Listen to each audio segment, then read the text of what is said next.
All right. What's We're back up, in there bro? like swimwear. Yeah, as always, man. What's going on, man? Not too much, man. Looking forward to this one. I say it every week, but I mean, Martino is Yeah. like probably my second favorite director. I think Okay. behind Damn. Dario. He's I definitely, don't. man. Well, saying that, Fulci, I suppose would be Yeah. kind of on a level with him, but Right. yeah, Martino's definitely one of the pillars of the Giallo, of one of the pioneers of Giallo. You know what I mean? Like, yeah, I'd say yeah. he's definitely one of the four pillars. So He's probably the one that doesn't get the most recognition, and he's he should. often, yeah, definitely Um, overlooked. So I Over, feel Lenzi gets probably a bit more love than Martino, which is kind of weird to me. But yeah, yeah, we it's got kind four of. very different films today, man. Oh yeah, these four, like, we didn't want to pull out the right out the gate, like the ones everybody knows, like. Yeah, Uh, yeah, but we'll get to those too. But yeah, man, it's gonna be a good one. Let me yeah, go absolutely, through the man. chat right quick. I see Chris C says slash a like and sub unless 1-2 slasher dudes coming for you. Hey, Chris. All right, yeah, man. And there's my wife. Hey, honey, I'm here Hey, early. Flash. Yeah, and she was just not griping at me. She's like, "You have an hour, you have a week to prepare, and you're always late, keeping everybody waiting." Yeah, yeah. It's just one of those things. Things sort of Yeah, creep up on you, and yeah. I'm trying to get everything sorted, and then I drop shit, and I got to clean shit up. Uh, I'm exactly the same. I it's think I like, look at the time and like everything just yeah, it's goes like crazy. that last But half I think hour. I got everything ready to go. Like, I didn't have the intro ready. And I was like, "What the hell?" Like, shit. But yeah, all kinds of good shit like that. But we got There's quite a few comments yeah, already, we which is got good. quite a few, man. We got Gorephobe in here, man. What's going on? Hey, go. It's Keith, man. Uh, love Martino. He's so overlooked. Hell yeah, man. Definitely. That's why we've been holding back on Martino because I'd seen a lot. I've seen these films. Um, uh, your vice is a locked room, and only I have the key. I've said it a million times. For those that don't know, it's my favorite Giallo. I see it probably at least twice a year. So, but Masterpiece. yeah, Masterpiece, we've man. been kind of holding back on Martino a little bit, but we want to do him right. That's kind of why. Yeah, Uh, that's why we picked these four, because they're not really renowned as his best films by a long way. So no, we thought we'd kind of dip our toe in a little bit, and yeah, then we'll build up to like the better ones in the right, next, coming week or so.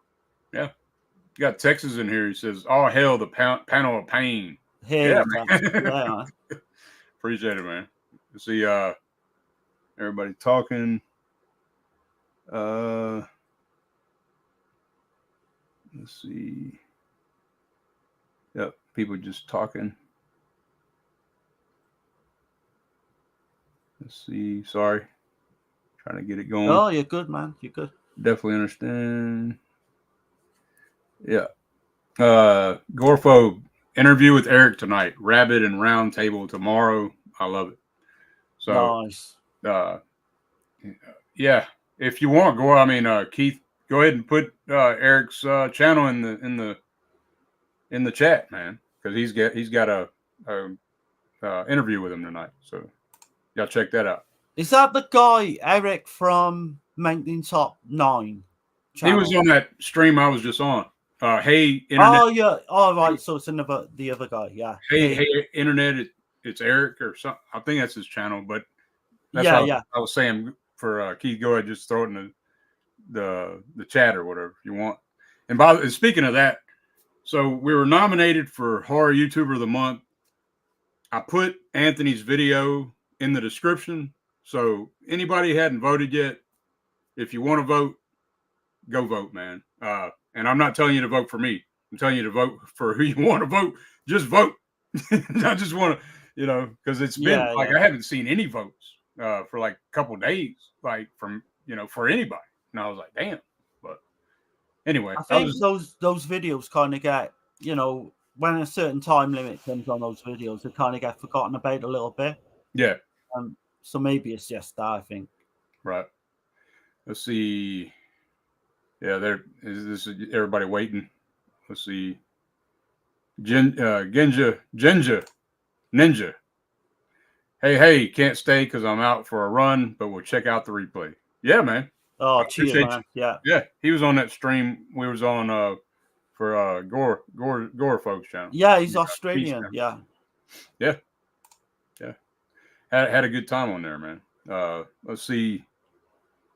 Thanks for sharing out the link. Let's see.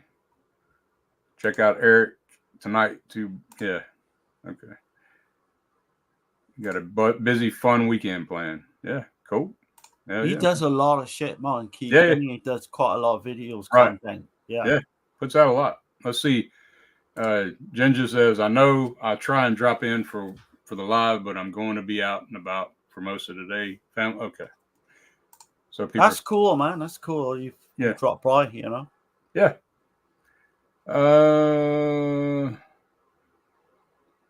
Yeah. Tasha's my wife, man. Yeah. I got to do one of these for sure. Oh, Martino. Okay. Yeah. Got Corey in here. Yeah. Wilkie's Movies and Music. What's up? Hey, Corey. What's going on? Another great channel. Yeah, man.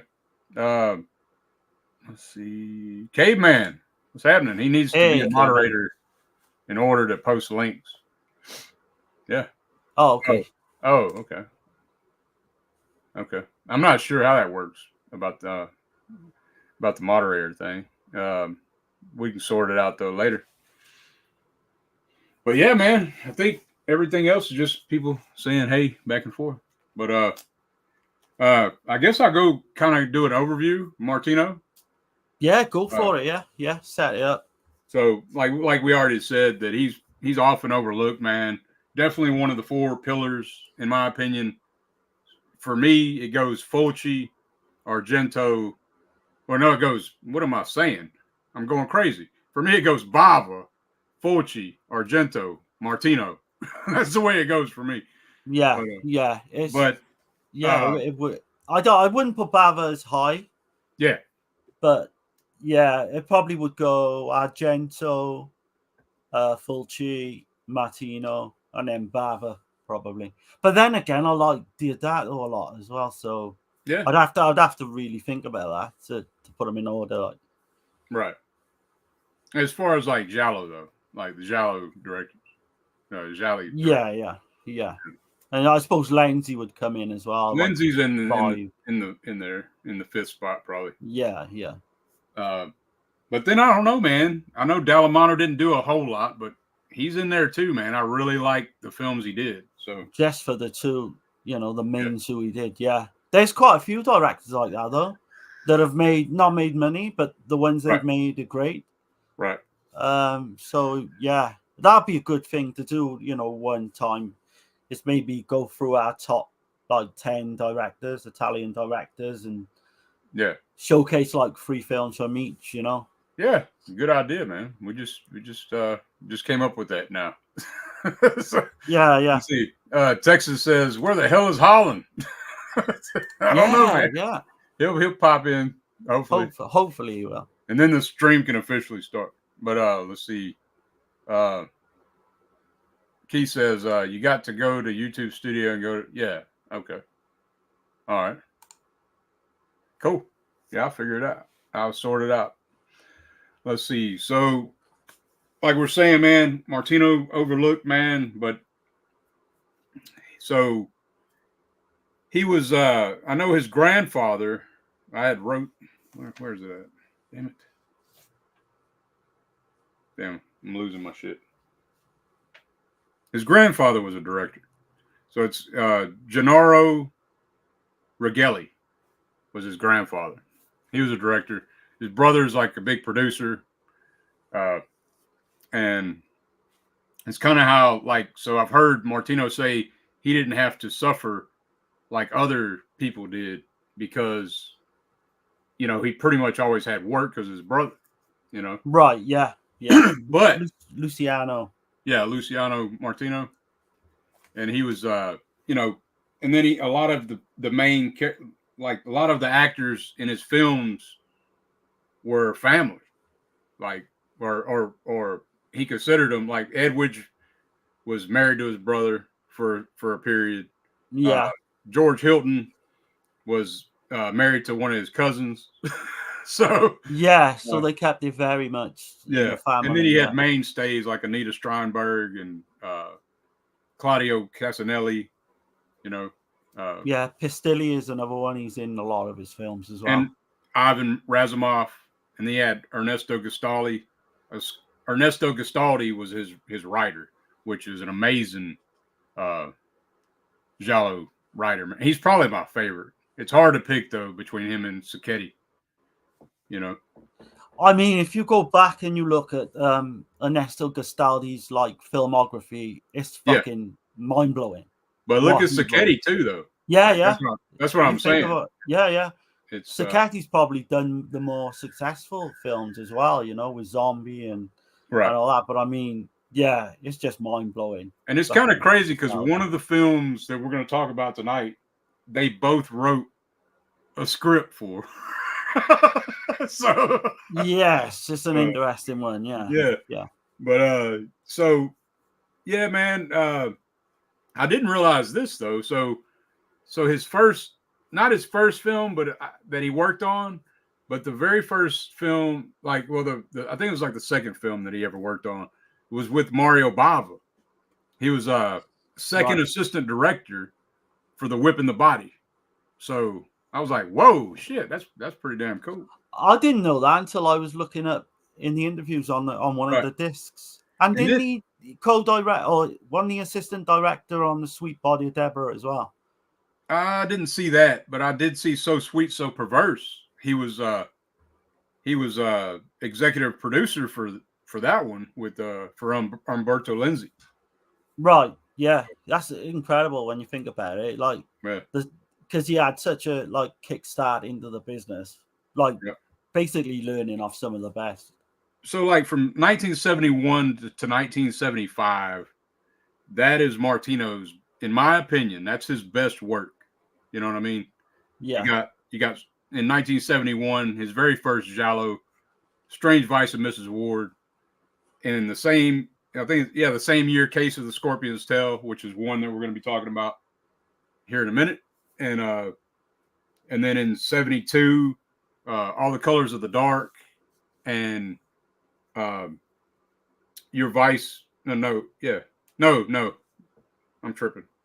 Yeah. 72 was. It is Your Vice. I'm tripping.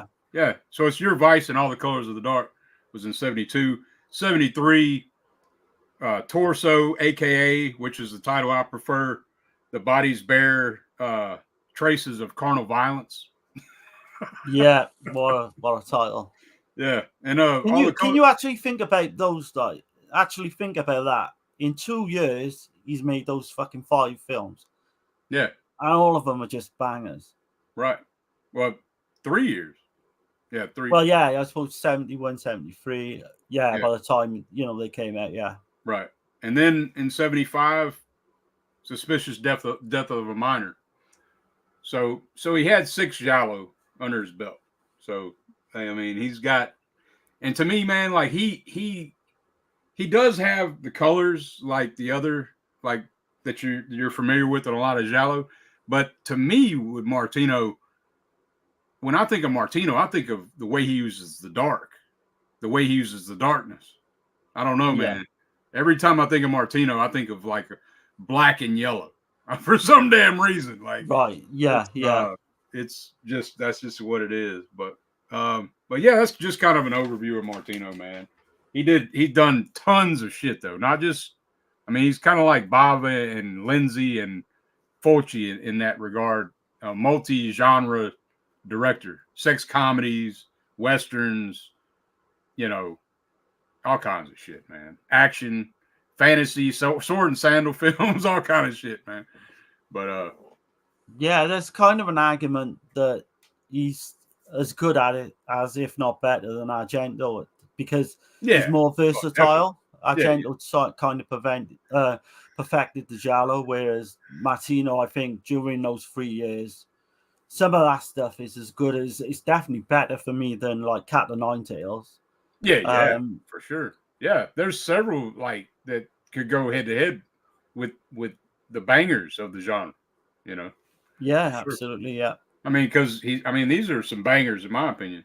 Like, so anyway, you know. These are very mixed films, like these four. I'm not saying I'm saying like that period from yeah. 70. Oh, that period. I don't think that period. There's only Fulci and Argento that could come close to him in that period of time.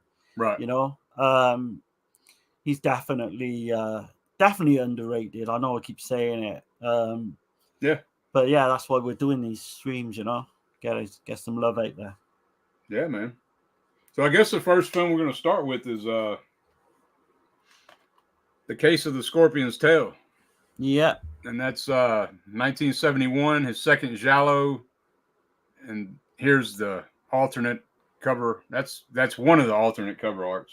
I've actually got that DVD, but I didn't pull it out. And I love the look of the killer in this. And shit, I mean, you want to do a synopsis, or you want me to go with it, or? I'm good. You're pretty good on the synopsis, so I'm happy to go with you.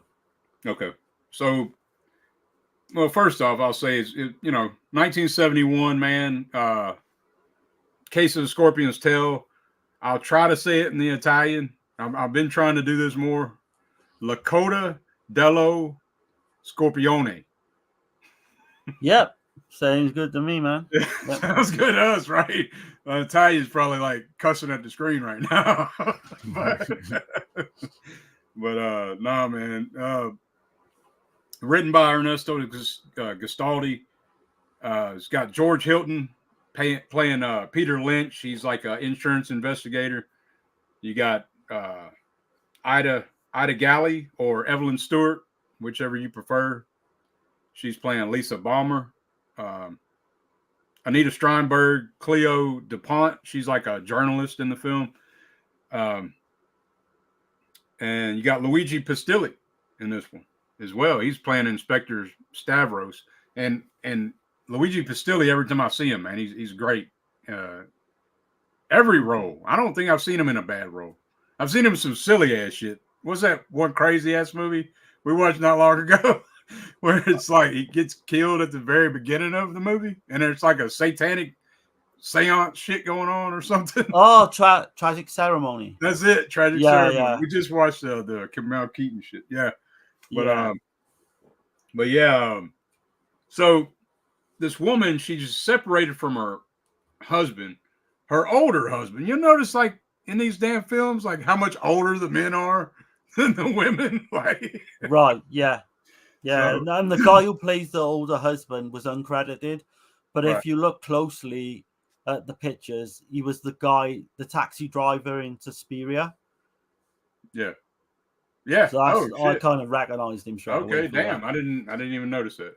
Yeah, yeah. But so she's separated from her husband, and then like he's on an airplane, and the fucking airplane blows up, and then there's like an insurance policy for $1 million, and she's suspect off the bat, kind of like. So they got the insurance company has George Hilton's character Peter Lynch has him telling her, making sure everything's going right, and then like this happens to a lot to Ida Galli, so she gets killed pretty quick. Like right, yeah, like within what 20 minutes, if yeah, that. Man. Yeah, it's crazy, and it's a crazy kill, man. It's the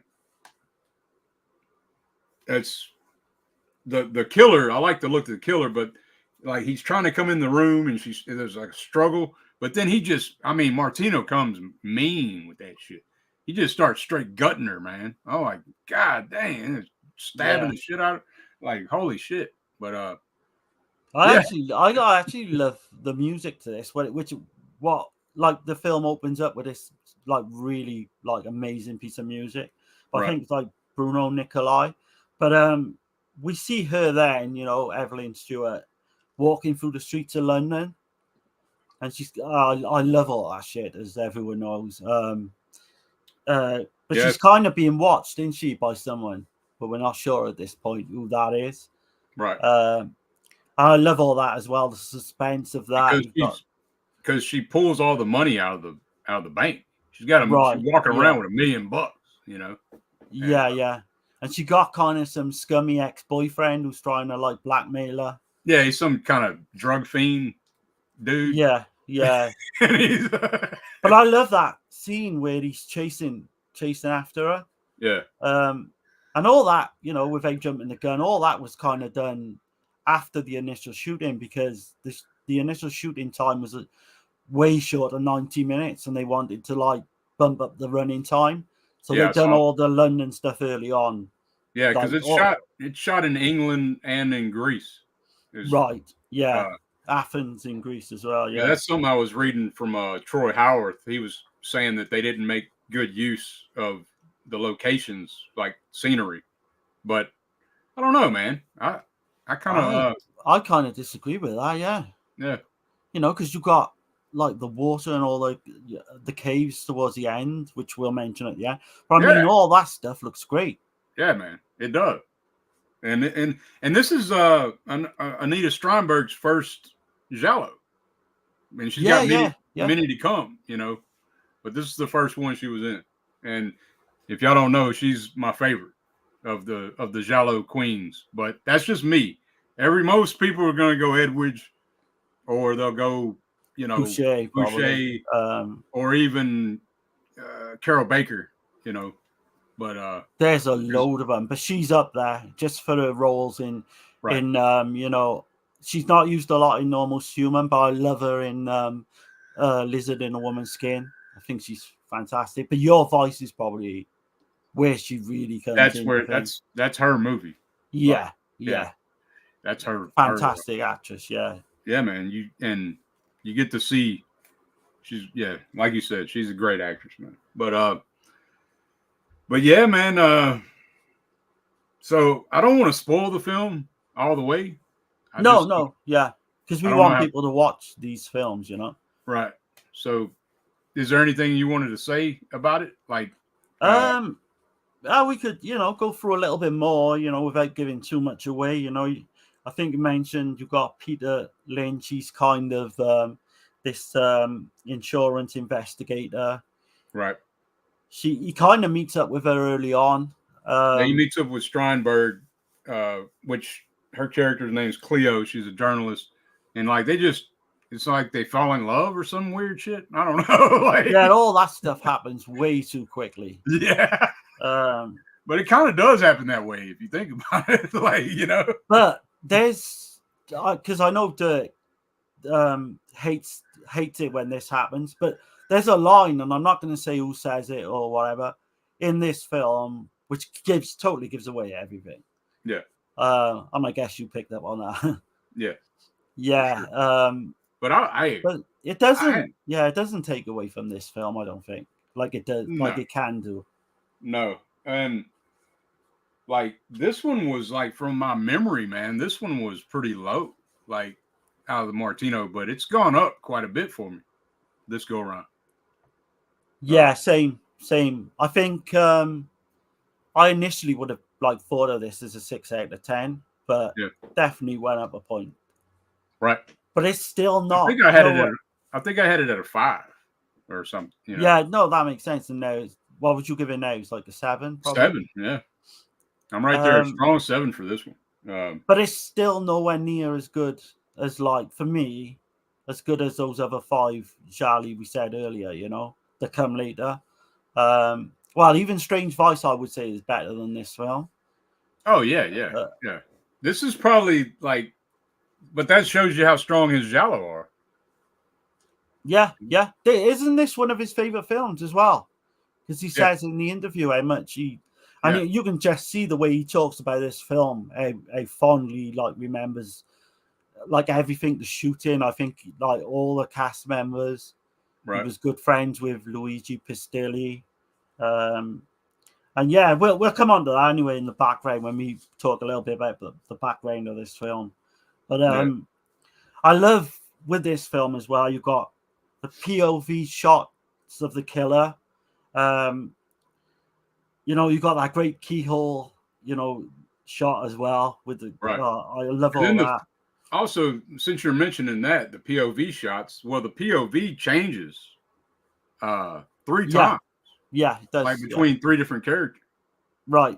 Like Yeah, you're following Ida Galley at first, and then you start following uh, Peter Lynch, like, which is George Hilton, and then you start following Anita Steinberg. So it's like, right. what the? It's crazy how this It's film just does it. there to like throw you off a little bit. Right. But there's a scene in this, right, where the killer like basically uses a knife on the door. I won't give away who it is. And there's like a great shot of a certain character sliding down a window, which Sergio said was the first time he couldn't recollect anyone else doing it before. But it's been done a million times since. It was done in Deep Red, I think, or it was certainly done in one or two of Argento's films. So I thought that was interesting. But this one, man's got some great like murders. Like, I Yeah, know that sounds yeah, crazy, but that first murder is like beautifully done, the way it's done. And then there's another murder that comes where the fucking killer just busts. You seen it probably in the intro. That he busts through the fucking glass and shit. yeah, And yeah, that brilliant. chase scene where he's chasing her, and then he slices her throat, but the blood skeets on the window. It's like, Yeah, yeah. I don't know, man. It's just the way this one's done. I'm sorry, I didn't mean to interrupt, man. No, man, no. There's like chases with a killer on a rooftop at some point. You got one of the characters that hanging off the building. I always love it when that happens. But that's kind of gruesome as well because the killer kind of slashes his fingers so this Right. guy falls to his death. We didn't even Um, mention that the title of the film is kind of it kind of actually makes sense right. because there's these scorpion cufflinks being left behind.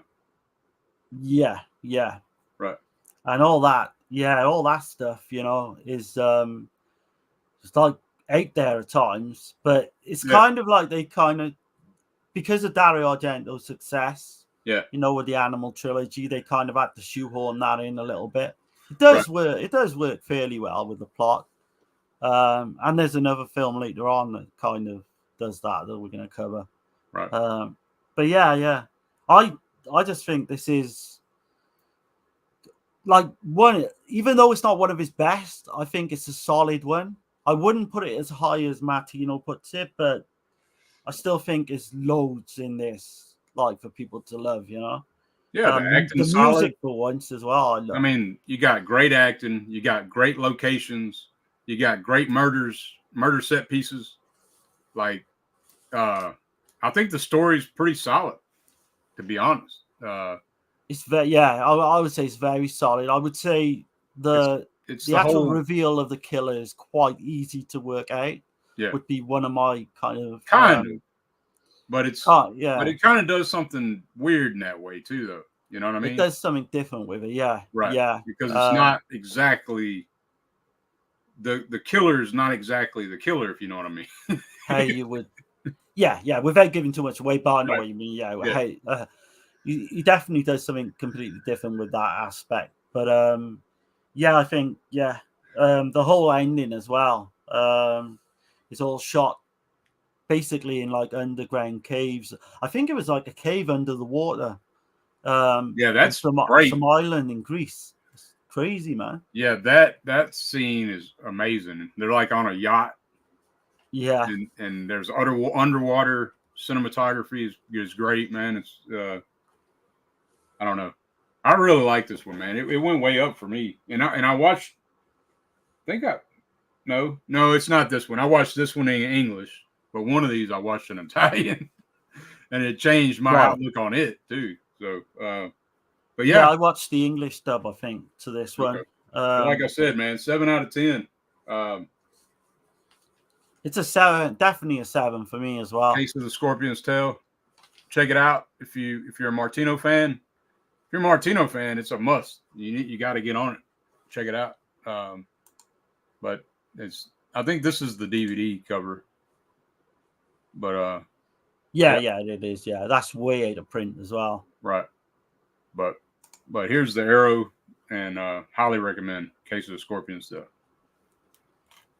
I do want to just say one thing as well. Go ahead.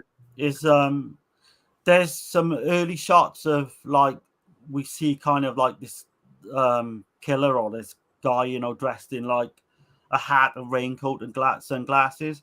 Yeah. But basically, the actor couldn't come back and do the reshoots. So Sergio Martino actually plays the killer in this at some point. Oh shit! I which didn't is know great. that. Yeah, Holy yeah. shit, man! That makes it even better, man. I think it's 3 shots of him. You know, Damn, you should have said that during earlier. the film. That's fucking Yeah. killer, I didn't man. think. That's I had awesome, it man. down as kind of in you know, when we talk about it I afterwards. wonder if that's some shit like this. Like, okay, Argento wants to wear gloves. Well, I'll be the whole fucking killer. How about that? Right. I genuinely think the way he was talking on the interview, I genuinely think it was a matter of fact they just couldn't get this guy. Okay. Because this guy was a big, heavy-set guy, and Martino said he had to like bulk up to play the part. But I think it was just done not really to be infamous or anything, just, you know, to be practical. Right. And, you know, get the film finished. Yeah, he don't really come off like Lindsay and Fulci do toward Argento, really. Right, yeah. Not as bad. They all talk shit about each other, but it's But he does, like, weirdly enough, he does say in the interview afterward, you know, on the disc. Yeah. So I've got it written down that he was good friends with Umberto Lenzi. Yeah. I think Deodato as well. Yeah. That's what I was saying. He was in that. He was the producer for So Sweet, So Perverse. Yeah. Yeah. Kind of tripped me out. I didn't know that. So. Yeah, he mentions a lot about the I think it's Fenaroli case. There's like this big massive case in Italy back, I think it might have been the 50s or, you know, way back anyway. Mm-hmm. That kind of inspired all the films, like with an inheritance type, you know, theme to them. Right. I think Les Diaboliques as well. Oh yeah, may have been influenced. That was something else I forgot to mention. That Martino said that 4 of his films are based off of is it the Fernoli? There's a real Fernoli case that really happened with that plot, and then I mean it really happened in real life in Italy, right? And right, then, yeah. And then it was the Diabolique story. He based 4 films off those 2 stories. So right, and you think about all the other films have been based on that case as well. Yeah, because any kind of inheritance giallo has been, and there's too many to mention. There's absolute ton, like Lenzi did one. Lindsay did a few, didn't he? Yeah, absolutely. But yeah. Let me check with the chat. What's going on?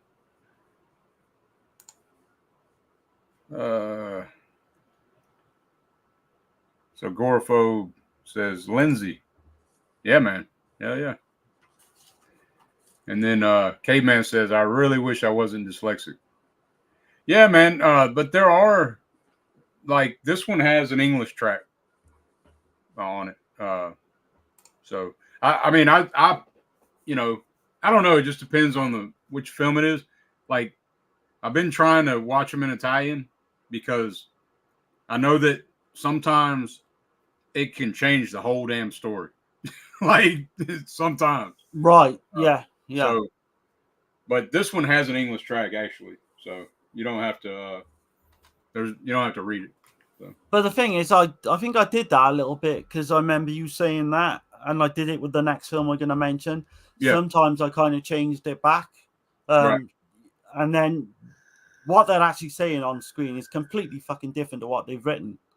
It's weird. It's really That's what I'm saying. Like, the stories can change, kind of like The Girl Who Knew Too Much versus The Evil Eye. That's 2 different stories, man. Completely. The American version. Am I there? Or are you just froze? I'm just making sure. But it's like 2 different stories. The American version versus the Italian on that one. I think Darren froze.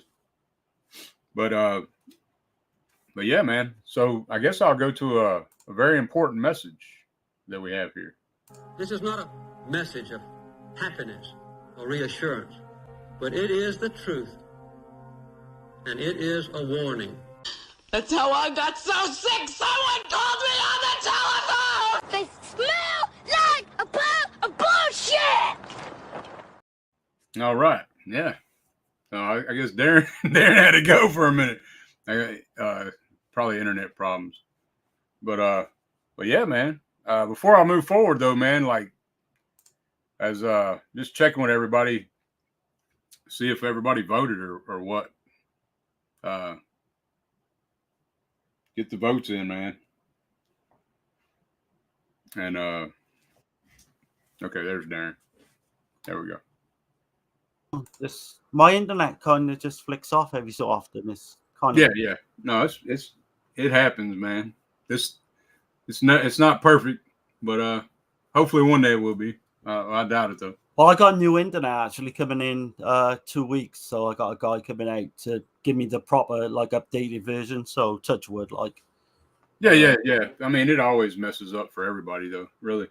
Seems to just kick me like out for some reason, or just freezes and then.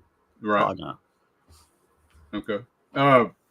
But yeah, man, you want to say anything else about the case of the Scorpion's Toe? Not really. Just like guys, just check it out if you haven't seen it. You know, it's well worth. But I would actually watch it twice if I was people, because the first time we both watched it, we said we didn't really warm that much to it, but second time watching, the Giallo stuff in it is fantastic. The kills and all that. So yeah, highly recommend it. Yeah. And K-Man saying, if it's not too dialogue heavy, I have made it. But one recently had an anime fail where I was only able to read 2/3 of each line.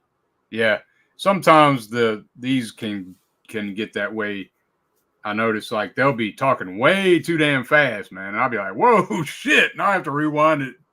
And so especially like on interviews with like Fulci and shit, he talks fast as fuck. Yeah. And Lindsay, both of them, they both talk fast as hell. If you're trying to make notes, it's a fucking nightmare. Like, yeah. Right. But yeah, man. Now we're gonna go into the suspicious death of a minor. Oh, you got a different artwork. I got that one. Okay. Yeah. Same release, though, I think. Same release. That's the reverse art. The one you got, one I got is the commission art from Arrow. But I kind of dig it though, man. It's like yeah. But yeah, man. So this came out in 1975.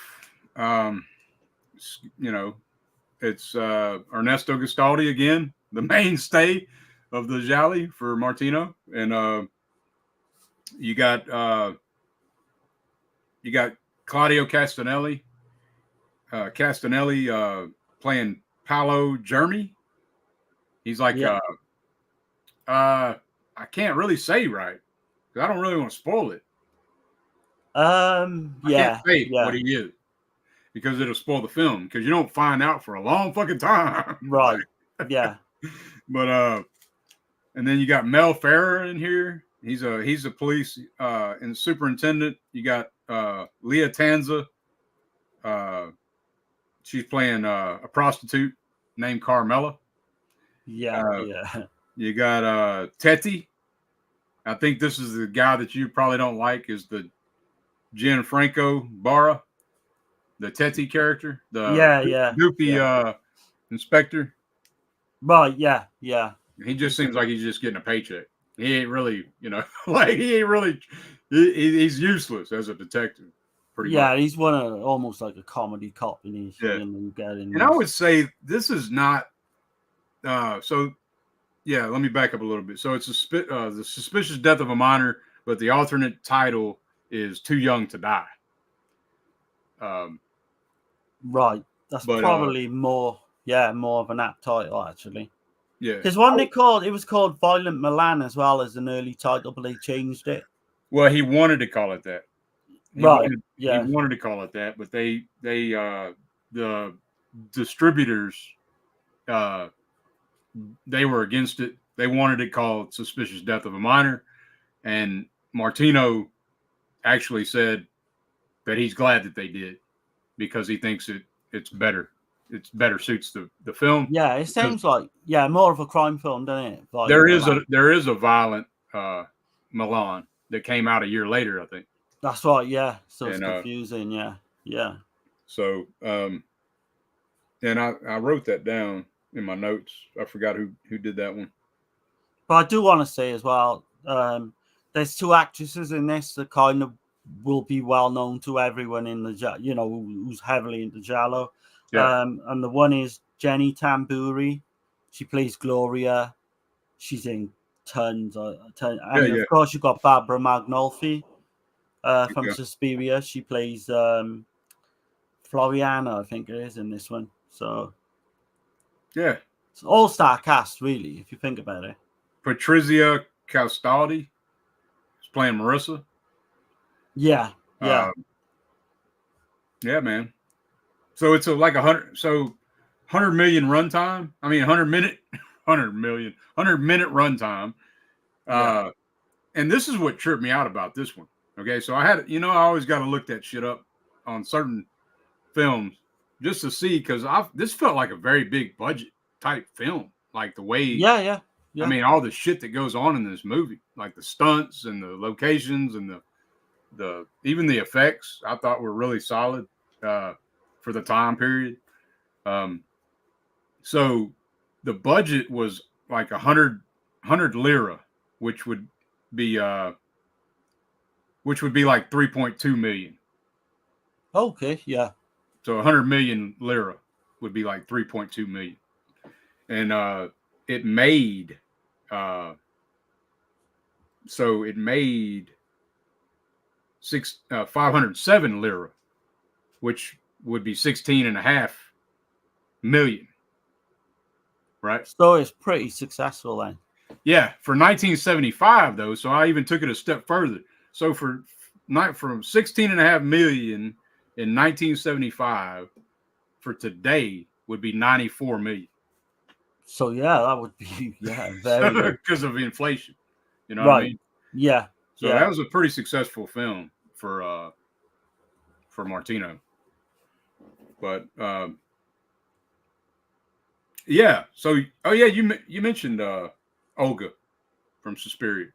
Yeah. She turns crazy. up in this, and she plays like this underage girl apparently. Yeah, but you can tell she's older than what she's playing. She kind of looked young though. She looked pretty young. I mean, but like, you know what I mean? This is before Suspiria. This is 2 years before. Yeah. I don't know. I still think she's, because I think she's supposed to be underage in this. Whether underage is like 15. Yeah, these girls. It's kind of got this is a giallo, but it's also a few other things too. It's like a poliziotteschi, in a way, but it's definitely got the giallo vibes for sure. You know what I mean? It's kind of a hybrid between the two, right? But it's got some kind of and it's got some silly, shitty comedy. It's got some silly comedy in it, but I guess they did that a lot back then. Not sure why. Break tension, I guess, because of maybe because of the subject matter. Because basically, this film is trying to tell you that elites are getting away with shit, and they're still getting away with shit today. Like, right, So there's these elements of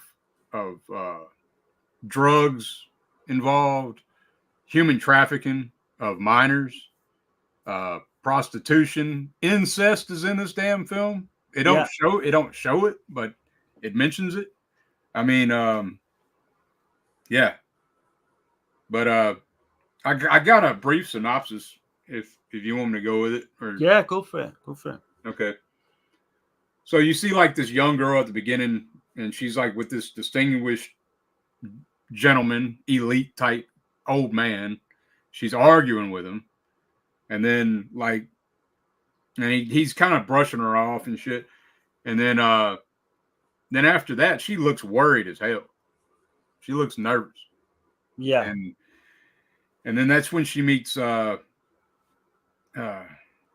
Claudio Castanelli's character at like this dance place. I don't know what the hell that is. It's outside. It looks like a disco outside. Yeah, but it's full of old people. But it's got a shit ton of old people dancing. Yeah. So it was very kind of crazy. But that actress, I want to say about that actress, her name was Patrizio Gastaldi. I think you just mentioned her. Yeah, she got Marissa. like the hair. I mean, she is stunning. So I, as I always do, I try and look them up, the actresses, see if she's done anything else. And she only ever did 3 films, and the other 2 were like unknown, I think. Which I was amazed because I thought she had such a great look about her. I would have loved to have seen her and a lot more. It's that hippie type vibe. Yeah. You got that going in this one. Just I know Sergio Martino did that in All the Colors. He did it in Your Vice. He did it in Torso. Right. Like Fulci with the lizard and a woman's skin as well. Yeah. Exactly the same. I think Martino did it more though. Like with the hippie characters. Yeah. And the underage characters, Yeah. This would fall. You could put this in with like the schoolgirls in, Peril trilogy easily. I mean, the actors aren't underage; they're in their 20s. But yeah, that's what I was saying. Like he used a lot of actors that were in their 20s, more so than anybody else, I think. Yeah. But yeah, man, she looks worried. So she Paolo Castanelli's character, he comes up to her. He's like kind of hitting on her, and she's kind of brushing him off. But then she sees this guy with these chrome shades, and he looks like a bad dude. You know what I'm saying? He looks like he's up to no good. So she's like telling him to dance with her and shit. And then she's like telling him to kiss her so the guy don't see her, obviously.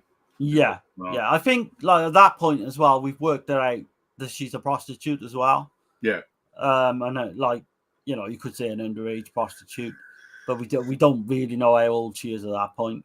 Right. But the guy with the shades and all that. Yeah. Pretty much just following her. And then she's dancing with Castanelli, and then she just runs off from him. And then when she runs off and like knocks his damn glasses off, his glasses hit the floor and they crack. Right. Yeah. And then the chrome shades, I'll just call them chrome shades, the killer. He chases her ass and she gets away from him and she jumps on a bus and then she goes to like a hotel. And you could tell it's like the sleaziest ass hotel. Right. Or motel, I should say. And with a real sweaty, obese owner. That woman. Yeah, she's horrible looking. I mean, you can just tell she's a slimy bitch, Yeah.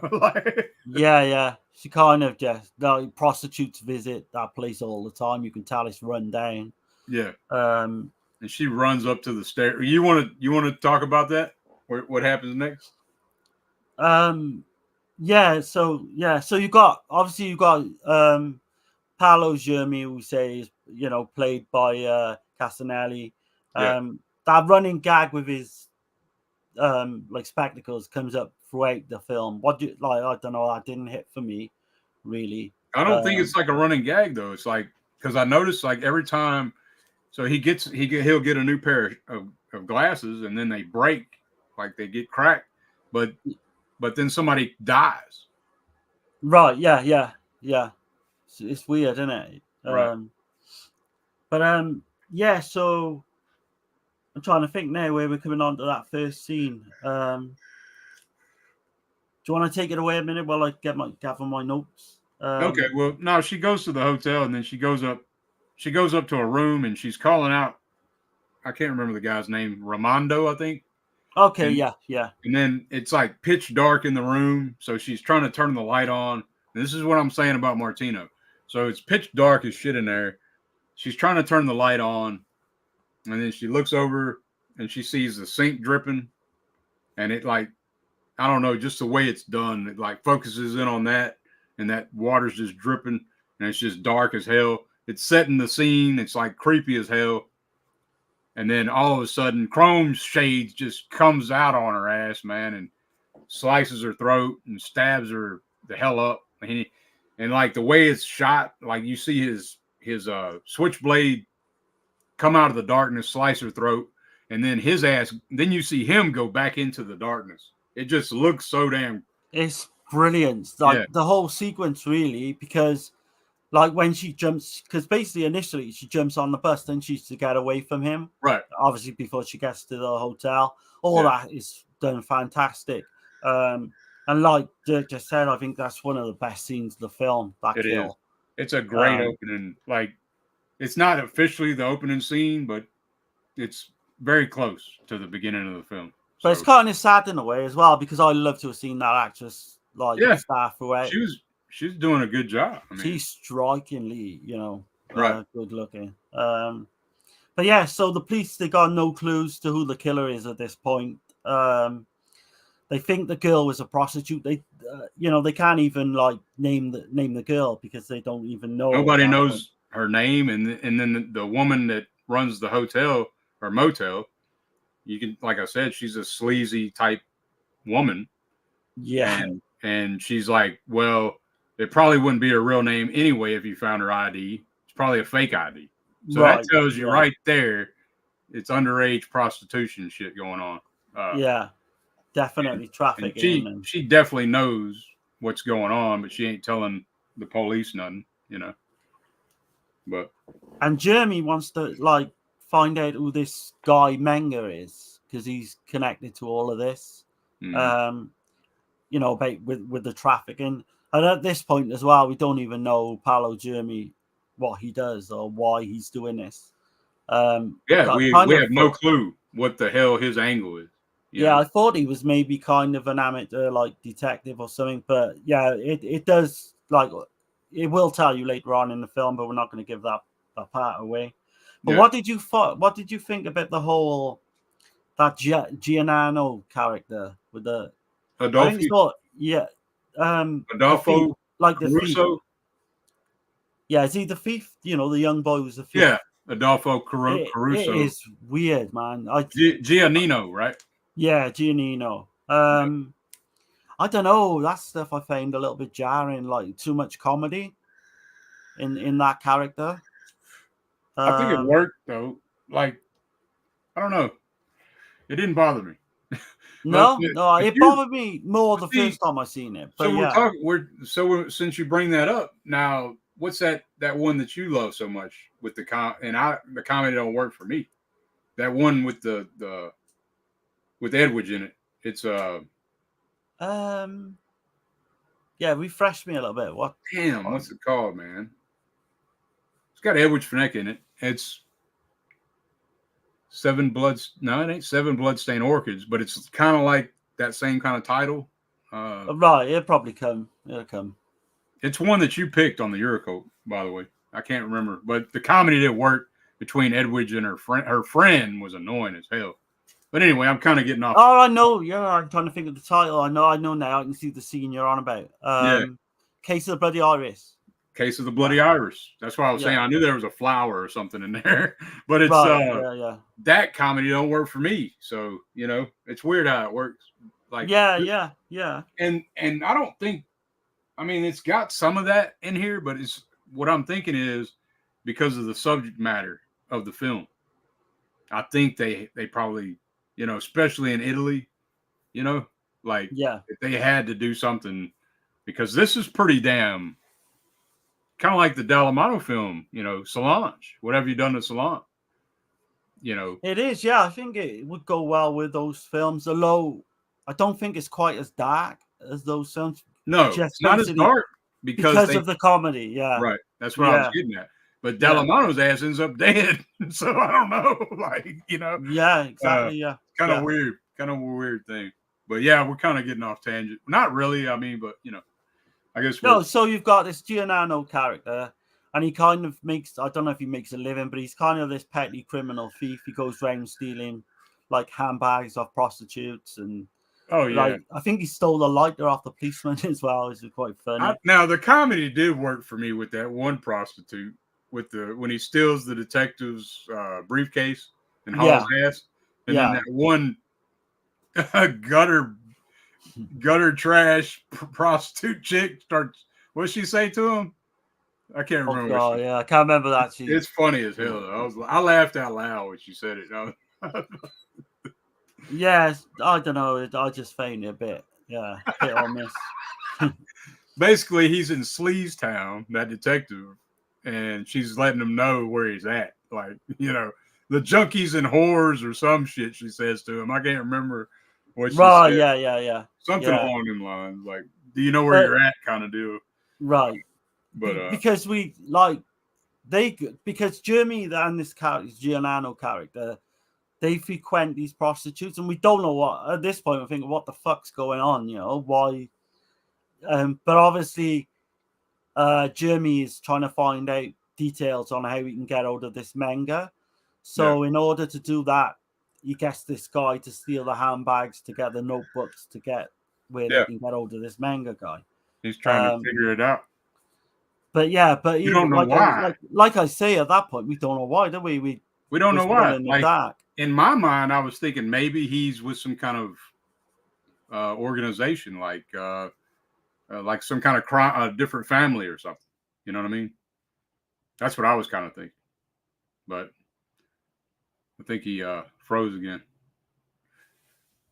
But let's see. Let me catch a chat right quick.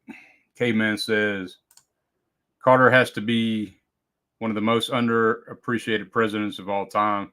He took over office after a scandal and a war, then launched Habitat. Okay. Let's see. Gizmo says, hey, dudes, what's going on, man? What's happening? You're late, man. What's the deal? And Holland ain't in here either. What's going on? Let's see. I'm going to go to another message. Or something. I'll figure something out. Here we go.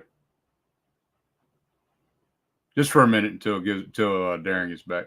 I'll just play a little something random.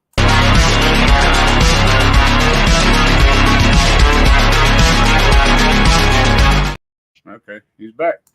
Yeah, no, bloody. What I'll do is I'll do the reroute. I'll redo the router. But yeah, it's annoying as hell. It just kind of knocks off the internet for some reason. Right. Sorry about that again, guys. Yeah, no problem, man. But damn, where were we at? What were you saying? So he's trying to find out who this manga guy is. And then you've got this kind of subplot about the young boy being kidnapped by I think it's the Perella family. Yeah, their son's been kidnapped, and kind of the people want a ransom for him. This is going on while all this stuff with Jimmy is trying to find out who this guy is. He's kind of like the chocolate. It says something like he's a chocolate king or something. The Perella family, right? So because you got all these elite type guys too. Like there's a scene where they're all together in this sauna, sweating their ass off, all in towels and shit, like just laughing shit off, like pretty much like they know that they can get away with whatever they want to get away with, and it leans in hard on that type of stuff. On the elite. One guy is the main guy as well, and he's like he's like into all sorts, like drugs, prostitution, everything really. But yeah, so that's when Barbara Magnolfi comes into things, doesn't she? As this like underage prostitute. So yeah, she gets topless at some point. So I wouldn't imagine she was that young. No, these like I said, they're all in their 20s. So right, yeah. But Giuliano like follows her, and Jeremy, and they end up at this she ends up at this man's place. They kind of like fight in the struggle, and then. Do you want to give away like that was something else I forgot to mention. There's also kidnappings happening. Like these rich people's kids are getting snatched up and Yeah, held yeah, yeah. That's held what for I just said ransom. with the boy. He's Yeah. being held up for ransom because that's Yeah. kind of a bit of a subplot. Right. So there's kind of loads going on, but And that's very relevant for then and now, and I think it's still happening today. It's always going to happen. I feel like not just yeah, sure, not yeah, just rich people. I mean, there's some crazy shit going on in this world, man. And this movie hits on some of it, and I think that's why, like I said, I think that's why they put the comedy elements in there because it's yeah, yeah, because of the subject matter. And but nothing you can't take away from Castanelli's performance in this. I mean, he yeah. is It's super. amazing. He's an amazing actor, man. And he died way too damn young. I was saying to you in the week one night. I think Right. the guy could have gone on and done. I know he was, Italian, but I mean, I think he could have gone on and done major US films. Yeah, dude. Could have Yeah. played like an Italian guy in all sorts of film. He would have been massive, I believe. But yeah, he was to die. What? So this is 75. He was to die. Hands of Steel was 80, early 80s, wasn't it? So Yeah, because he's in Scorpion with Two Tails, and that's 82. So right, yeah. So yeah, a year later, I think he died after that film. So right. So which he is was in on the set of helicopter. the film as well. Right. Yeah, Helicopter crash. yeah, on Hands of Steel, Right. the film. Yeah. But I don't think it's sad. going to give too much away to say that Baba Magnolfi's character does die, and she's with this a man gets shot as well. But we find out this man who shot is Menga, the guy he's been after. And then it turns again, it's the whole plot. And he's on working. He's working the streets. Like he picks up a hooker. He's trying to get information out of her, and then and I mean, well, he gets it on with her. He's like, "Oh, I paid you. I got to get it." So I was right, like, yeah. And then later on, he comes back to her and throws a shit ton of money at her, and it's her own damn money. He took it out of somewhere that was hidden in a room, and I thought that shit was great. It's like he didn't give a fuck about money because throughout the film as well, he lets the petty thief have all the money as well. He's just not bothered. He's just trying to figure it out. He's trying to get down to the bottom of it, and but we didn't say who he is, did we? Or did we? No. Okay. No, we're kind of right. skirting around there a little bit. Yeah, because it's a good shit. Because I remember looking I was like, damn, how long did it take before it revealed that? It was almost at like the 50. I think it was like 48-minute mark before. It would have been, yeah. Yeah. But I love the fact now that because kind of the Pirelli ransom case now comes into play, because you've got these two thugs is the best way to say. There's a line though that he says in the film. It's my favorite. Yeah. It's my favorite line of the whole damn film. I think it sums up the film of what this film's about. Where he says, so what about the rules of law? It's more like the law of rulers, Right, yeah. So like the rulers make their own laws, like they're untouchable. Yeah. But the rules of law don't apply to them.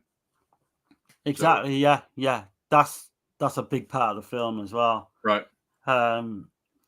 But with these two thugs, we find out they've got all the money from the ransom case. I don't think it's giving that much away to say that.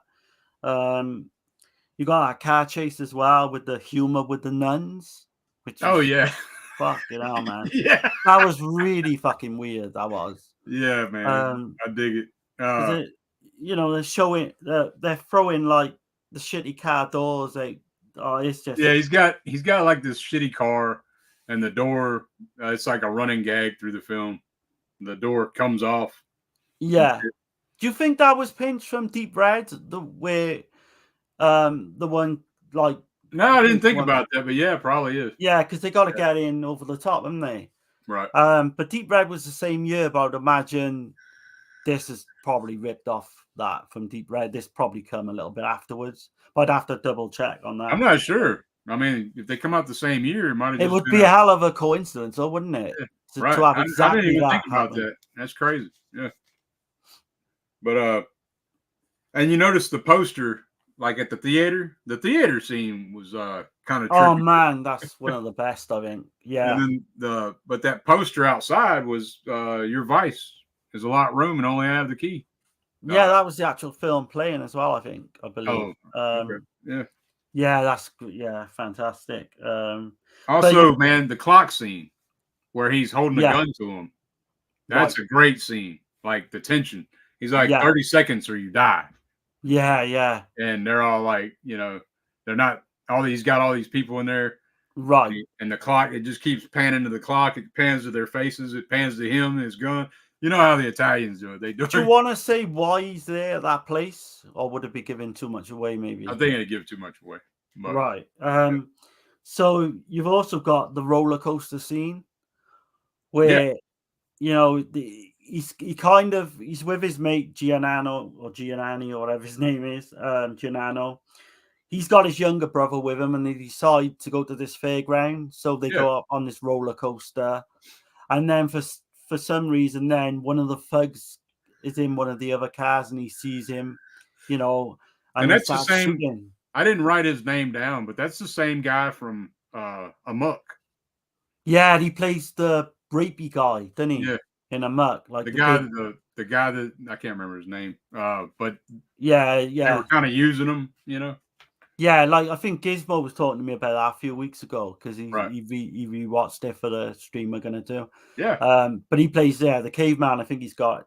Oh no, we talked about caveman actually, but this guy is actually like a caveman in that film, and he's like, but he's well like stereotyped, but he plays it great. Yeah. And his death scene in this is amazing. I don't know if you want to see. Yeah, we're gonna have to mention that. Yeah. But yeah, man. So I wrote it down here. So Sergio wanted the film to be called Violent Milan, but like I said, the distributors wanted Suspicious Death of a Minor, and Martino says it was a wise choice. Violent Milan came a year later, 1976, and the alternate title for that was Bloody Payroll, and it was written and directed by Mario Caiano. So it's a Policio Teschi. More like a film noir though. Policio, right. Yeah. But anyway, and it also had Claudio Castanelli in it. Is why I'm mentioning it. It also had him in it, and it had Silvia Dionisio. It was in Murder Obsession. Obsession and Blood for Dracula. Yeah. Strikingly beautiful woman as well. Right. But sorry, I didn't mean to get off topic. But no, man, no, that's fine. Because I only got one more thing to say about it, so I guess go ahead and.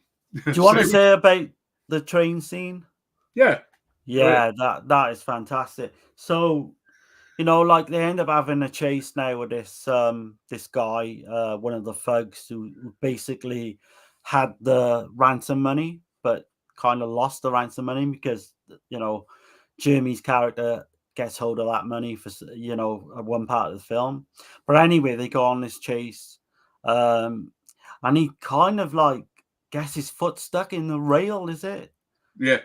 And it's just amazing, like, and this train just comes and fucking. It's shot really well, and that's what I keep saying about the way Martino in his a lot of the other Giallo, they got a lot of pretty colors and all that, but Martino makes good use of the darkness. Yeah, it's because you got Cat the Ninetails as like a train death as well. Yeah. And it's not quite as stylish as that, but I mean, this is probably more grittier and lasts, the whole chase lasts quite a bit longer than the Dario scene. But it's definitely one of the highlights of the film for me. Right. That's what he does so well, like you say, though, isn't it? It's the darkness, man. Like I'm telling you, like he's probably. I can't say he's the best, but he's right there with. I mean, he's right there with him. Let's see. Gizmo says. Hey, Giz. He says I was sleeping. I got you, man. No worries. And we got Hall & Oates in here finally, man. Now the stream is officially started. Hey, Holland. An hour and 12 minutes later. What's going on, man? Yeah, thanks, man. Glad to see you, man. Appreciate everyone, man. But yeah, man. The only last thing I had to say was so Martino actually let Claudio Castagnelli dub his own voice in this film.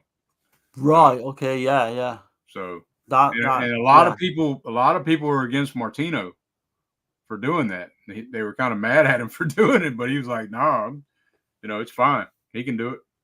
Yeah, it works well. Right. And I don't know this time because it's been a while since I've seen this film, and this time I actually watched it in the Italian, so and read the subs.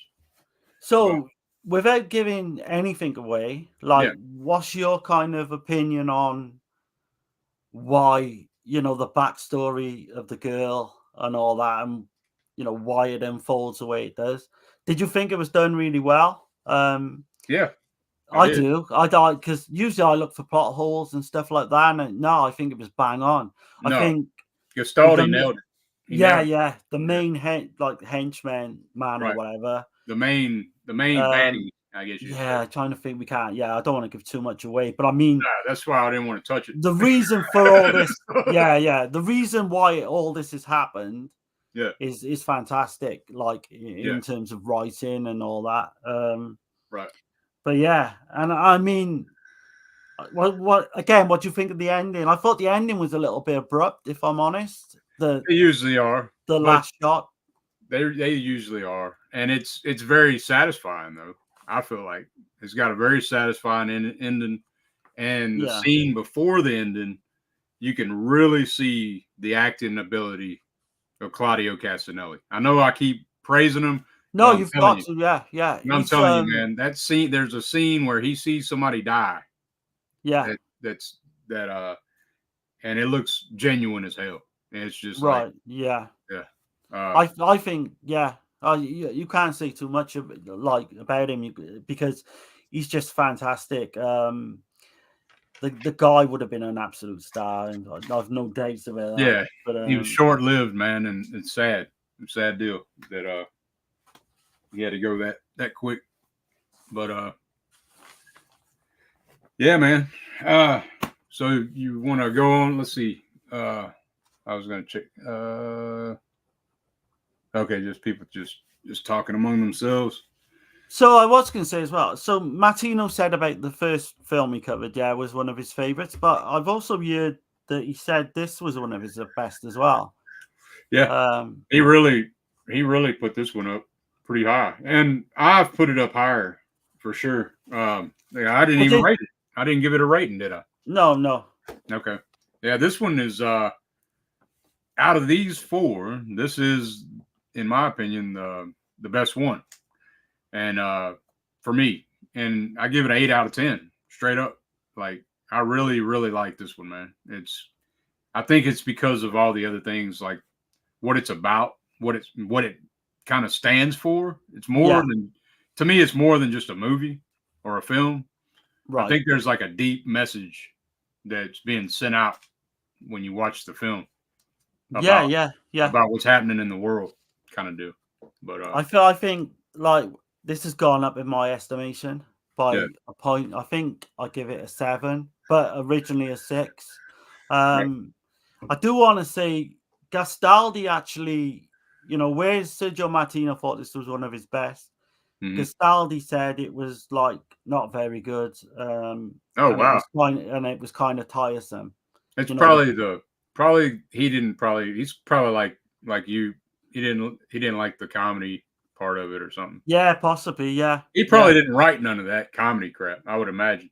Right? Yeah, and I do want to mention as well one thing I certainly didn't mention before was the Goblin-esque score is absolutely fucking brilliant in this. But Chrome Shades, dude. Oh man, The Chrome Shades killer is yeah, very is- much like you've seen Watch Me When I Kill, yeah, yeah, the killer in that. yeah. Got that look. And Soon the Darkness as well. The one guy in that with the shades follows Yeah. it.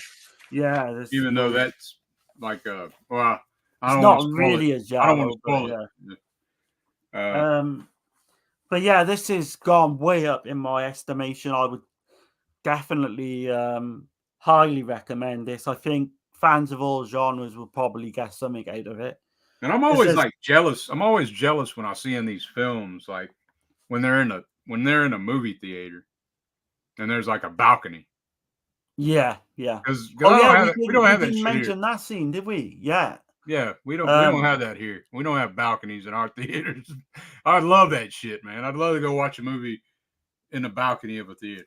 You know? So that one scene where the actual, because I guess they can just rotate the fucking roof of this cinema, yeah. and one of the main characters, Jeremy, again, I'm not going to give too much away, but he ends up in a really difficult situation, should we say, on the roof.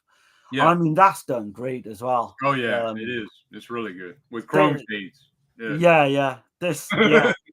Yeah, no, but I mean, yeah, that guy is really we skipped another scene too, like the with the prostitute when she when she throws that, it's like a big pot of boiling water on him, and it which gives burns, him the look, burns his face. Then he looks even more menacing. You know, he looks like he's one of the top villains of one of these types of films. He is, man, and he's like a no nonsense hitman killer.